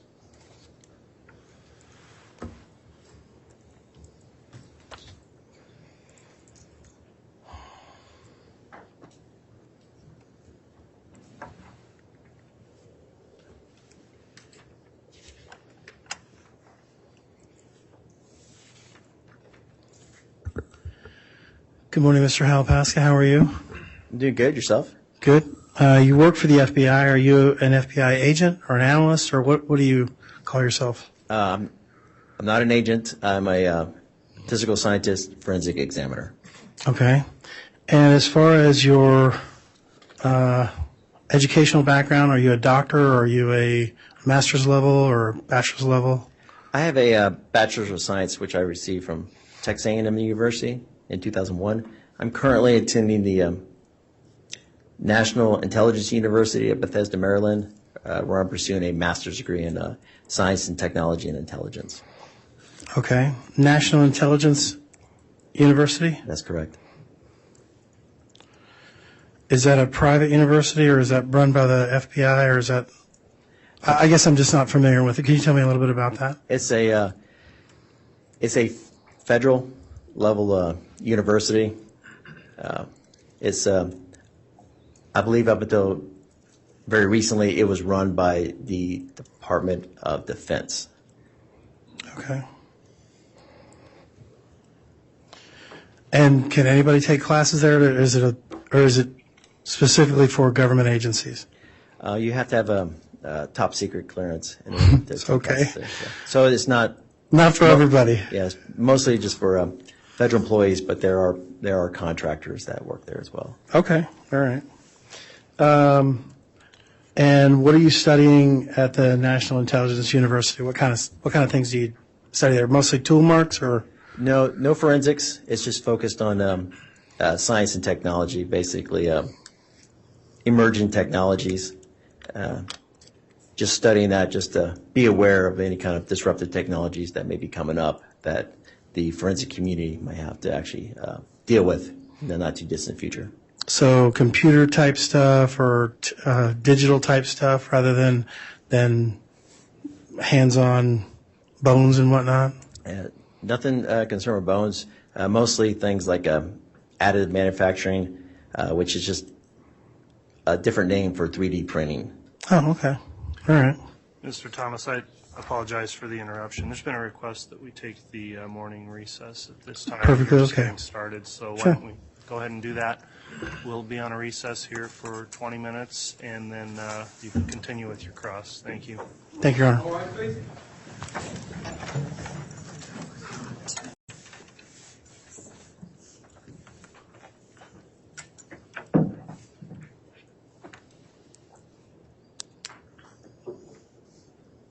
All right, we can have the jurors brought in.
All right, please.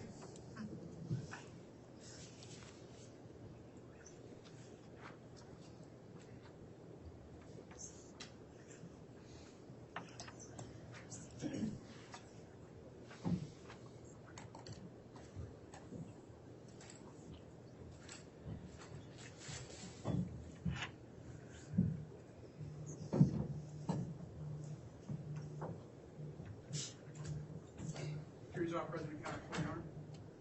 Thank you, Mr. Bailiff. Please be seated.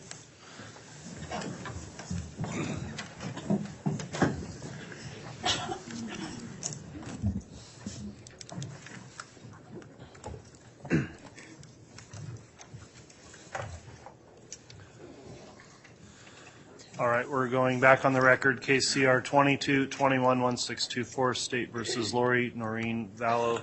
Mr. Thomas, you can continue with your cross-examination at this time. Thank you, Your Honor. I believe we left off talking about your education and where you were working at the, or going to a master's program at the National Intelligence University. Did you do anything between 2001 and when you started when did you start the National Intelligence University? That would be August of 2022. Okay, so last year. Yes, sir. Any education between 2001 when you graduated from Texas A&M and 2022? Other than continuing education with the lab, no other formal education. Okay. And when you got out of college in 2001, was the FBI your first job? No, sir, it was not. Okay. What was your first job out of college? My first job was at the Texas A&M University in the biochemistry physics department. But unfortunately, a few months after that, I was reactivated into the United States Marine Corps after 9/11. Okay. Wow. Thank you for your service. What did you do? How long were you in the Marine Corps? A little over, I guess after, I'm sorry, I don't mean to stop, but after 2001, when you got out, you were reactivated.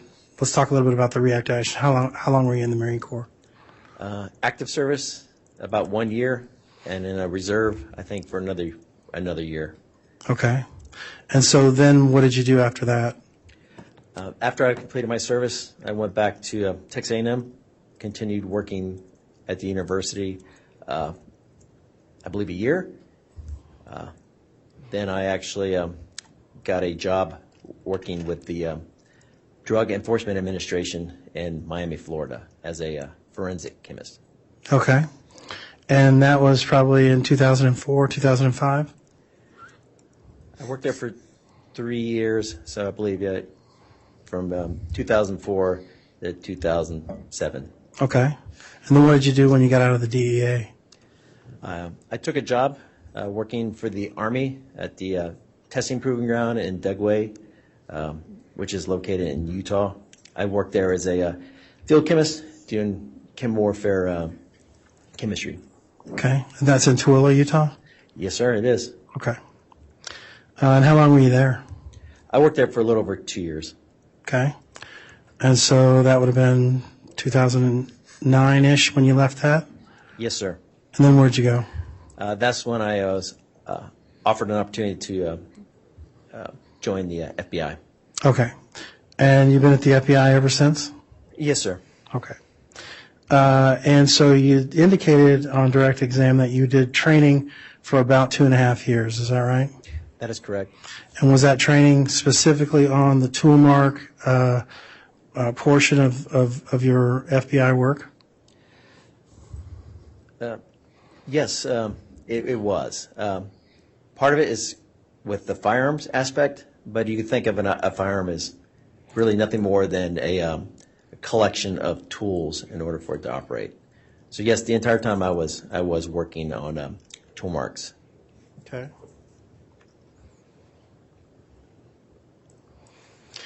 And you said you were directly supervised by a toolmark examiner. Is that right? Yes, sir. There, I guess to expand on that, there was actually a training coordinator who was responsible for the entire program, but you're actually every trainee has a mentor, and they just kind of guide you through the process. Okay. And your mentor was with you the whole 2.5 years? He was, during the entire 2.5 years, yes, he was training me. Okay. And so how many other times have you worked since 2009, 2010 area, the last probably 14, 15 years, on bones with knives or machetes or the types of implements that were used in this particular case? Those are infrequent examinations. They don't occur that often. Okay. And over the course of your career with the FBI, how many times do you think? Less than 10? I would say maybe about 5 or 6 times. 5 or 6 times. Okay.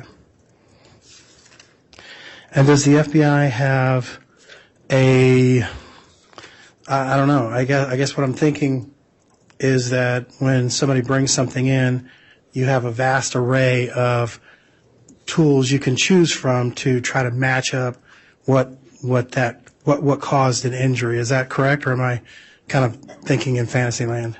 No, you're correct. There are different reference collections. So if this case involved firearms, there's a large reference collection that I could use as tools. We have a large tool room that has different reference tools that are available to us. You're correct. Okay.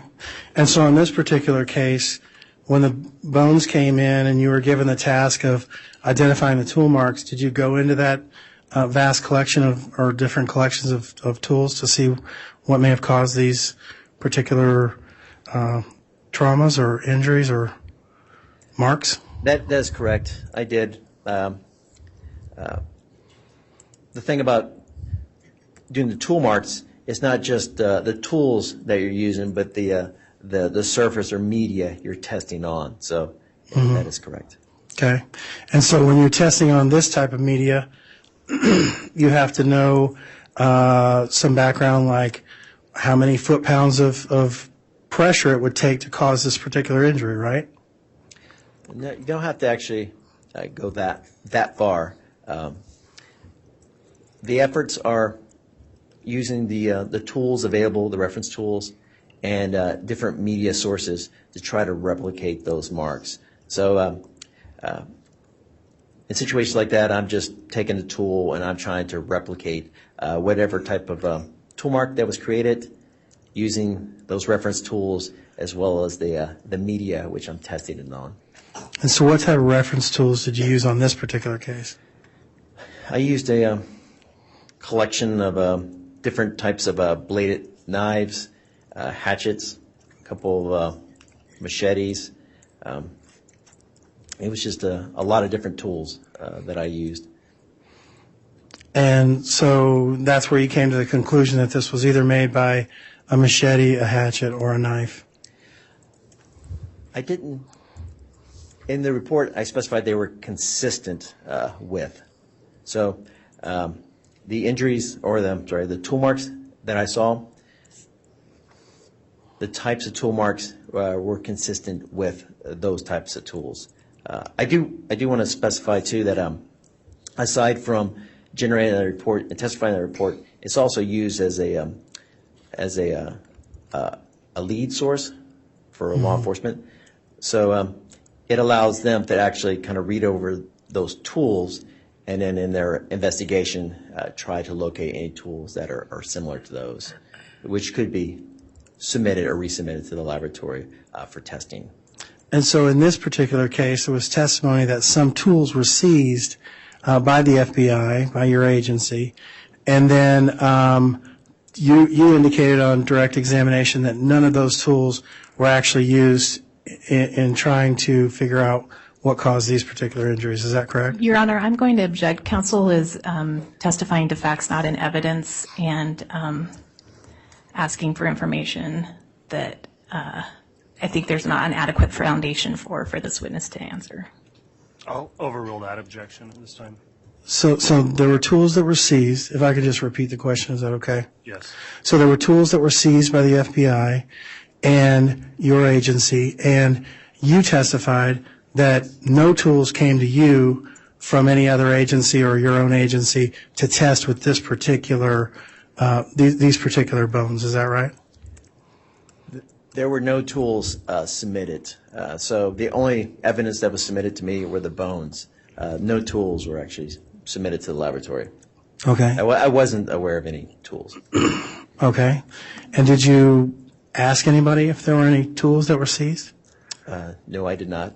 Okay. Is there any reason why you didn't do that? No. Since once the report is issued, essentially that case is kind of closed out, and for the laboratory, at least for my unit, you're just moving on to the next examinations and generating those reports as well. So I did not follow up on this case, other than the fact that once that report was issued to the field, then Who issued the report? Oh, I issued the report. Okay.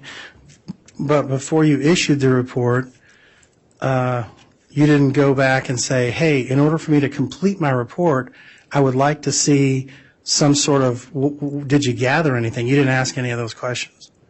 No, I did not. Okay. And you said there's no particular reason why you didn't. I wasn't aware that there was any tools in the case. I assumed if there were tools in the case, they would have been submitted to the laboratory. Okay. So it was somewhere down the chain that may have screwed up and not submitting them to you. Yeah, there were no tools submitted to me. I don't know how that process works. Okay. And do you think that would have been more helpful to find out maybe if these tools were the ones that made these marks? It would have been helpful to have tools to analyze in the case. That is correct. Okay. When these these specific specimens came in, and I call them specimens because my question is, was there any flesh before you got the bones on these specimens? There were not. It was pretty much just the bone material. There was some dried tissue, but not much. Okay. So did you, in your analysis, did you assume that whatever cut through to the bone would have gone through skin, tissue, muscle, those kinds of things prior to hitting the bone? I was aware of that fact. And is that the assumption you made in making your report? No, my analyst was just focused on those tool marks on the bone. Essentially, all I'm doing is looking at those tool marks and trying to determine those class characteristics. Okay. As far as the class characteristics, you're basically saying what type of implement was used to make these particular marks. Yes, that's correct. The tool marks that were made, or the tool marks that were imparted onto the bones through my training experience, I was trying to generate those class characteristics and then going through the examination process. But I was not able to make any direct determination other than just tools that are consistent with producing those types of marks. You indicated that there was possibly some serrated type of a tool, right? That is correct. Did you come to a conclusion that it was a serrated tool or just that it was consistent with a serrated tool?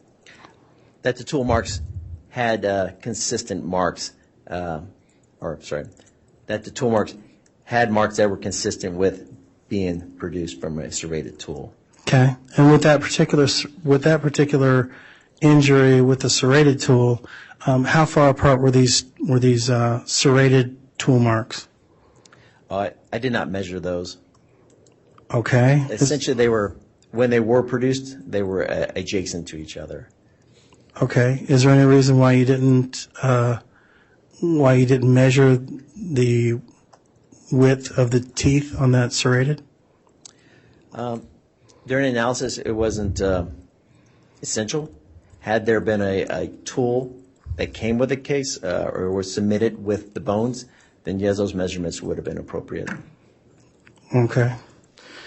One of the things that you indicated in defining the class characteristics, you kind of went through the different things, and then you said something about microscopic characteristics. You recall that? Yes, the Okay. types of tools, yes.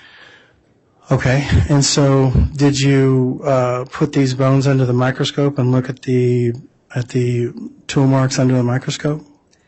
I was unable to locate any of those individual characteristics, so I was never actually able to move on to the microscopy part of the examination.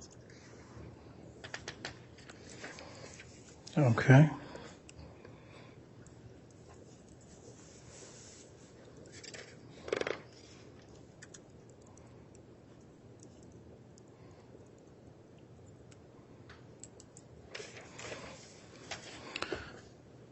So is it true that you don't know what caused these marks? You just know that it was something? That's correct. All I know is the marks are generated by some tool that's consistent in making those marks. But no, I don't know exactly what tool was used. Okay. And you weren't able to differentiate whether it was a man or a woman who may have done this? Oh, no, that's not something I could determine from examining the tool marks. Okay. In examining the tool marks, were you able to identify how much force would have had to have been applied? No, I did not. That's not something that could be determined from the tool marks. Okay. Is there someone in your department that you know of at the FBI who could determine how much force would have been applied, and that may have been something to pass this particular piece of evidence on to? That's not an examination that the laboratory conducts, at least not in the firearms and tool marks unit. Okay.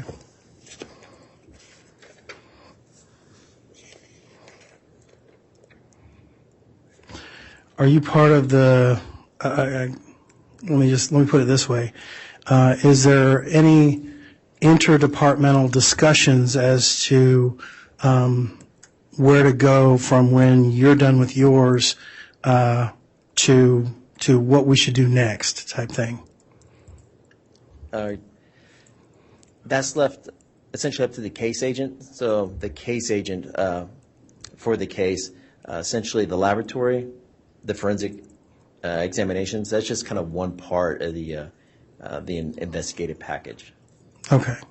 So, and I don't mean to overgeneralize the FBI or your particular lab, but and tell me if this analogy works for you, I'm kind of making the comparison of me walking into the Home Depot and saying, hey, I need a nut that is, 3/4 of an inch in diameter, and I go ask the guy and he gives me that.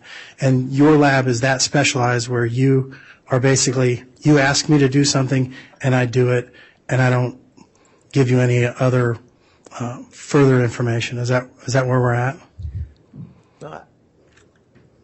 The laboratory is fortunate that there are a lot of disciplines that exist within the laboratory that are rare in state and local laboratories. I believe the FBI laboratory, makes a lot of effort to try to answer as many questions as possible, but you are limited to the evidence itself. Essentially, for myself and the examination of those tool marks, the examination cannot really go much beyond the tool marks themselves. So I'm not thinking about or analyzing the amount of tissue between the tool and the surface of the bone. I'm just focused on the tool marks on the bone.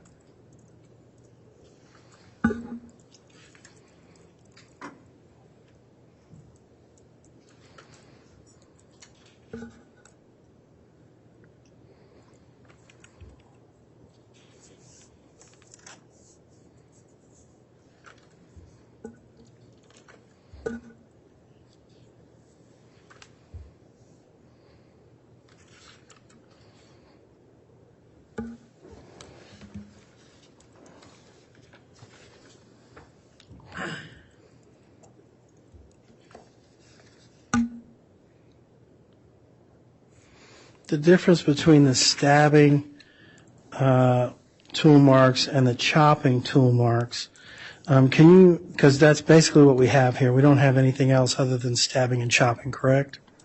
That is correct. All right. And it looks like you identified one stabbing tool mark and the rest were chopping type tool marks, right? I was able to determine that those tool marks were consistent with, because identification is a whole different, a source identification basically is when I'm identifying a tool back to a tool mark. No identifications were made in this case. So, yes, from the examinations, two which occurred from a stabbing and the majority of the rest occurred from a chopping action. Okay. So the chopping and the stabbing, I'm a little confused with which is which. So the stabbing would be something with a finite width and length, or at least width. Is that right?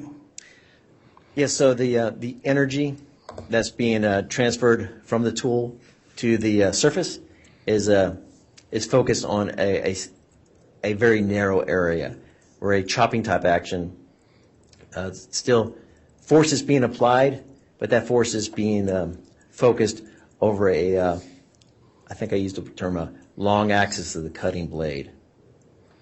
Does that answer your question, sir? Yeah, I think so.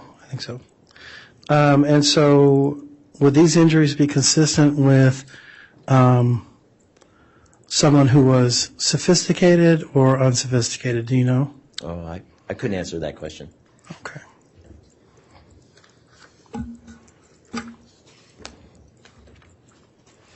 I don't have any further questions. All right, thank you, Mr. Thomas.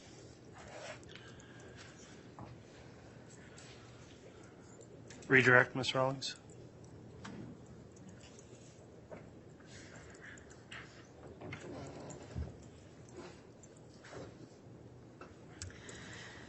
Mr. Halapaska, two things. I think you were asked whether, I think if the phrase was something caused these marks, but you've identified certain class characteristics. Is that right?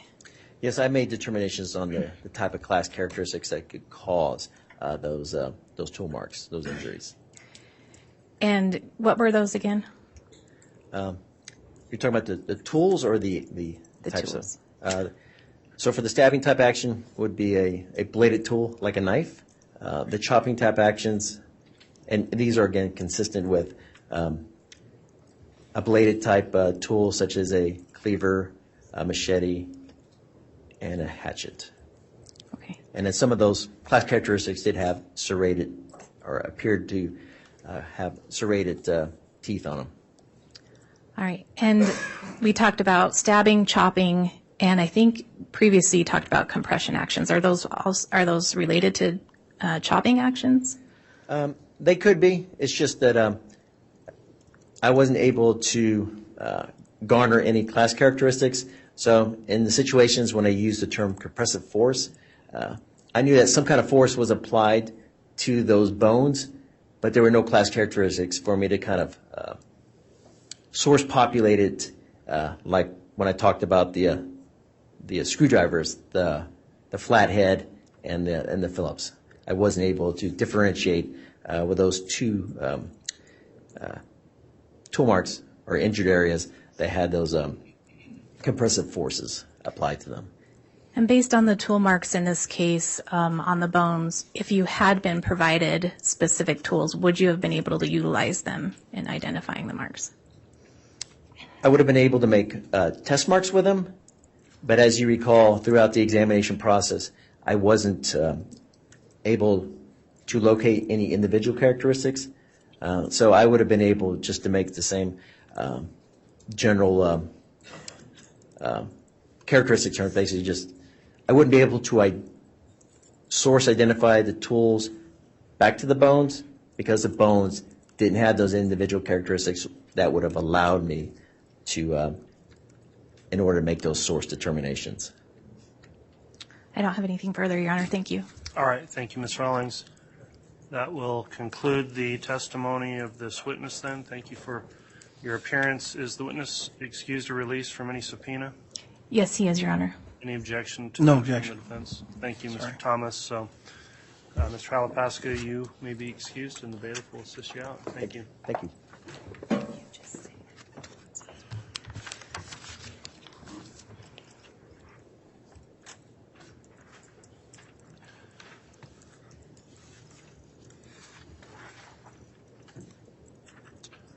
All right, the state can call its next witness.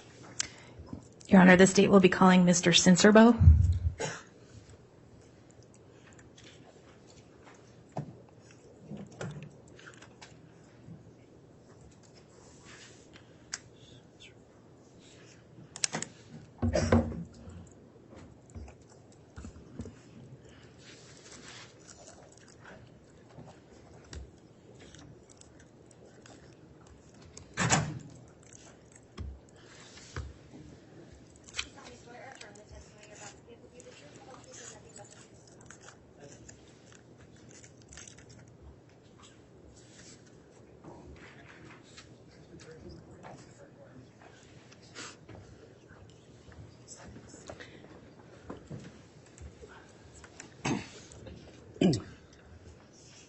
All right, before we begin with examination, then I'll just briefly ask the witness who's now under oath, Mr. Cincerbo, have you in any way reviewed any of this trial testimony, either by reading it, listening to it online, or in any of the locations where this trial's been broadcast since it started? No, I have not. Okay, thank you for your response to that. In your questioning, please make verbal responses to any question asked to you so we can keep a clear record and try to avoid speaking at the same time as any attorney that is questioning you, and just speak directly into that microphone as well. And with that in mind, Ms. Smith, you can commence with your direct examination. Thank you, Your Honor. Good morning. Good morning. Can you introduce yourself to the ladies and gentlemen of the jury and spell your last name? My name is David Sincerbeau, and my last name is spelled Sincerbeaux. Sir, how are you employed? Currently, I'm retired from the Idaho State Police. I actually am umpiring softball for Northern Idaho. So before you retired, and you worked at the lab, what did you do at the Idaho State Lab? My primary job was to analyze controlled substances, but I also did fire debris analysis, and I've been doing that for 26 years. What was your educational background before starting at the lab? I have a Bachelor's of Science degree in chemistry from Cal State Northridge, and I was an analytical chemist since 1985. Okay. So what is an analytical chemist? Basically, I test either evidence or other substances for particular chemical substances. So in your background as an analytical chemist, were you always at the Idaho State Lab? No, I was not. Where were you before that? I worked in Southern California as an environmental chemist for two different corporations. Okay. And in that capacity, what did you do?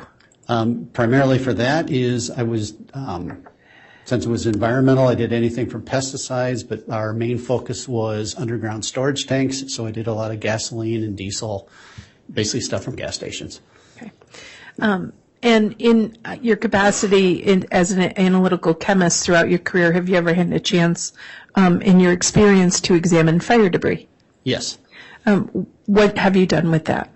For the last 10 years or so at Idaho State Police, we tested things for suspected arson cases.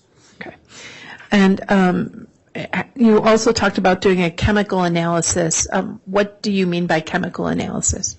We use a variety of instruments and or wet chemistry techniques to analyze evidence for the presence of ignitable liquids. Okay. Throughout the years, do you have any idea of how many items or pieces of evidence that you have examined for the presence of chemicals? For both fire debris and Yes. tens of thousands. Okay. Of that group, have you ever had a chance to look for the presence of gasoline? Yes. Okay. What process do you use to look for gasoline in items? What we do is once the evidence gets into our possession, I'll walk you through the whole thing. The first thing we do is we check to make sure, or when I receive it, I check to make sure that it's in a sealed condition. If for some reason it is not, we have the option of either returning it to the agency, or if it's a minor thing such as, let's say there was a missing piece of evidence tape or something like that, we can put that on and we'll just note that in our notes. Once we do that, we bring it back to our lab bench area. If it's typically it's going to come in a friction lid can, which is basically a paint can. We will open that up, make a quick observation of what it looks like, what's on the inside. From there, we'll put in a small strip of activated charcoal. We basically suspend that in the can. Once we reseal it, we put it back in an oven. We cook it for about 4 hours at 70 degrees centigrade, which is about 160 degrees Fahrenheit. Once it's done baking, we basically take it out, let it cool to room temperature. We will then extract the carbon strip that is in there. We put that carbon strip in a little glass vial, add some solvent to it. That solvent we then inject onto an instrument called a GCMS, and that will tell us what compounds may or may not be present. So in Idaho State Lab, lab number 2020-22 33. Did you examine item 17 submitted by the Rexburg Police Department as part of your duties at the Idaho State Lab? Yes, I did. And do you recall what item 17 was? It was a pint-sized can that contained some decomposing flesh and other debris. Okay. What analysis did you do of item 17 from the Rexburg Police Department of the decomposing flesh and debris? Like I just previously stated, I put in a charcoal strip, sealed up the can, baked it, and then extracted the strip, and then ran it on a GCMS. Okay. And that item 17 was from the Rexburg Police Department with the names associated of Chad Daybell, Lori Vallow, and JJ Vallow, amongst others? That is correct. Okay. And so when you examined item 17 and you did your chemical analysis, what results, if any, did you get of that decomposing flesh? In that can contained gasoline. Okay. And the item, when you say in that can, was that the flesh in the can? Since the gasoline that we actually analyze, when we heat it up, it basically, if there's any volatile liquids, they will become a vapor. They will then attach to it. Whether it was in or on the flesh or in the other debris that was in that can, I have no idea from whence the source was. It's just in that can contained gasoline. Okay. Thank you. I have nothing further. All right. Thank you, Ms. Smith. Mr. Thomas, cross-examination. Thank you.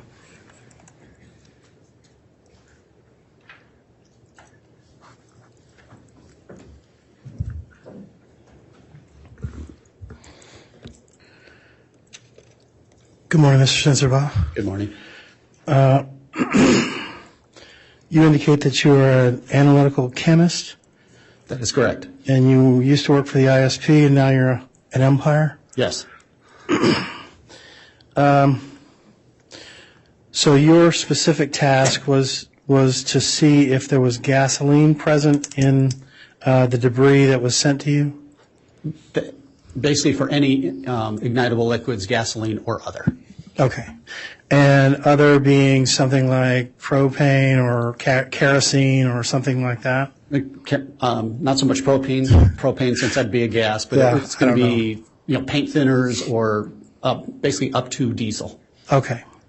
And you said you put this into, it came in a paint can. Was it a 1 gallon paint can, or do you recall? I guess I should ask, do you recall? It was a pint. 1 pint? Yes. And there are 4 pints in a gallon, is that right? I don't know. Actually, no, there's 4 quarts in a gallon. Okay. And I think there's 2 pints per a quart. So it's a very small can. Yeah, about that big around. Okay. So, yeah, not very big. So, okay. So I'm thinking about when I go to the store to buy paint, I know the gallon size, what it looks like, and then the next size down is either the pint or the quart. That would be the quart. And then there's the smaller one, which is Kind of like I a guess test. for the layman, if you were Okay. having a small one that you wanted to see if the paint was going to look good on your wall, you'd buy Okay. that one and Gotcha. see if it looked right. And that's the one that came to you. That's the size that came to you. Correct. Great. Okay, that makes sense. And then you popped off the top of it. And how full of that particular can was this substance in there? I don't recall exactly. When we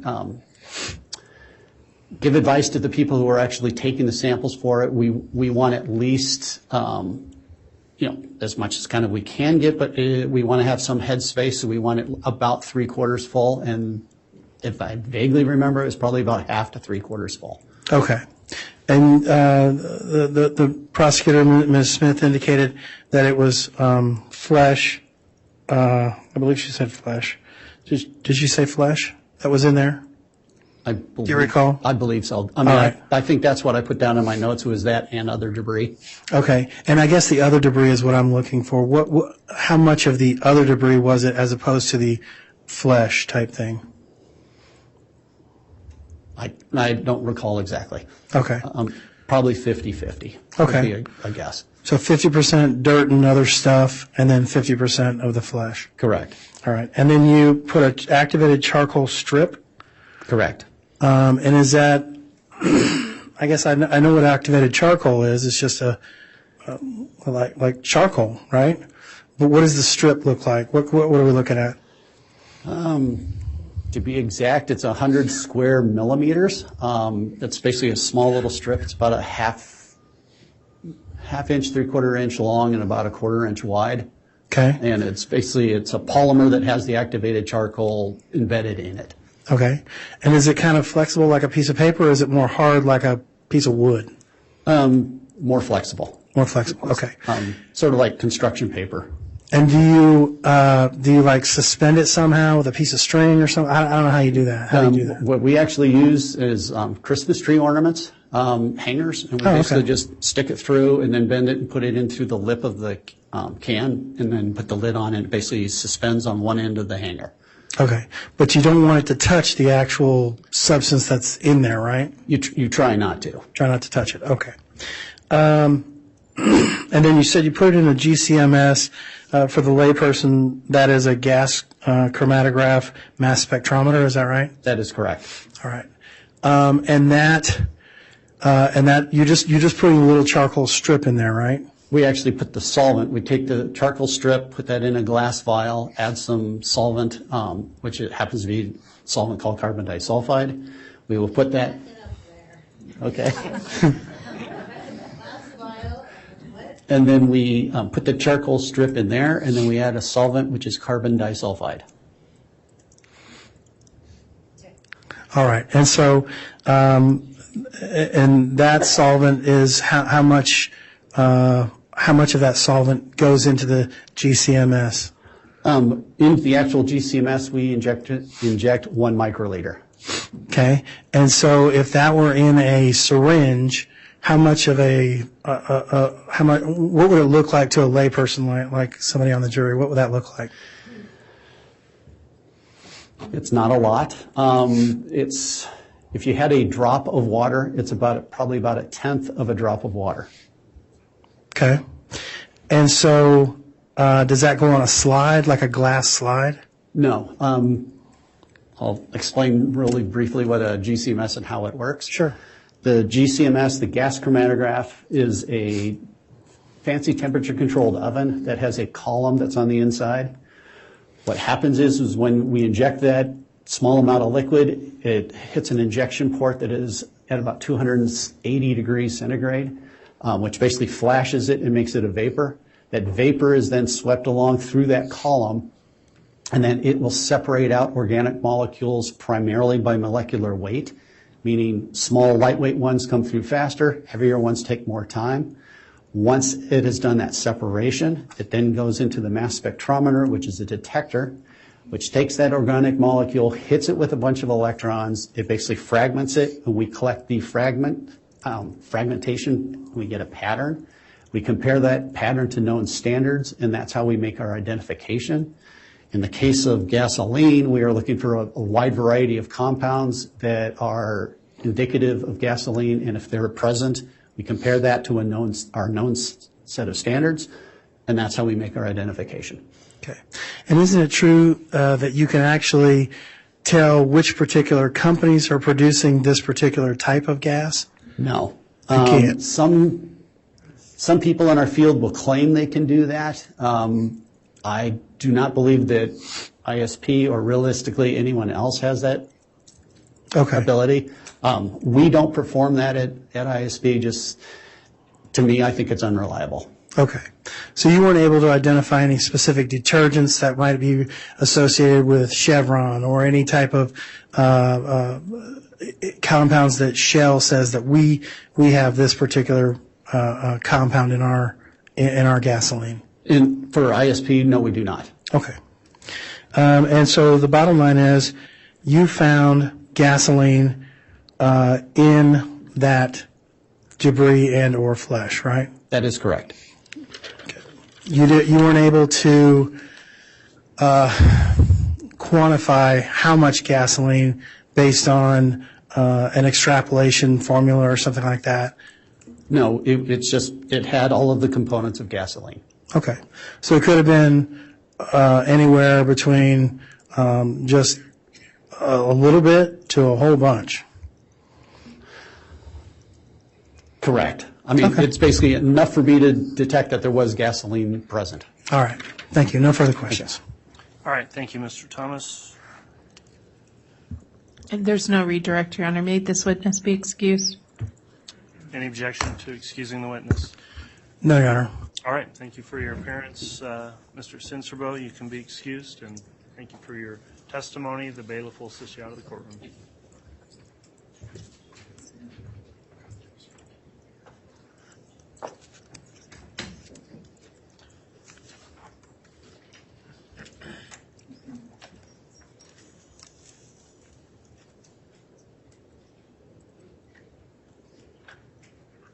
All right, the state can call its next witness.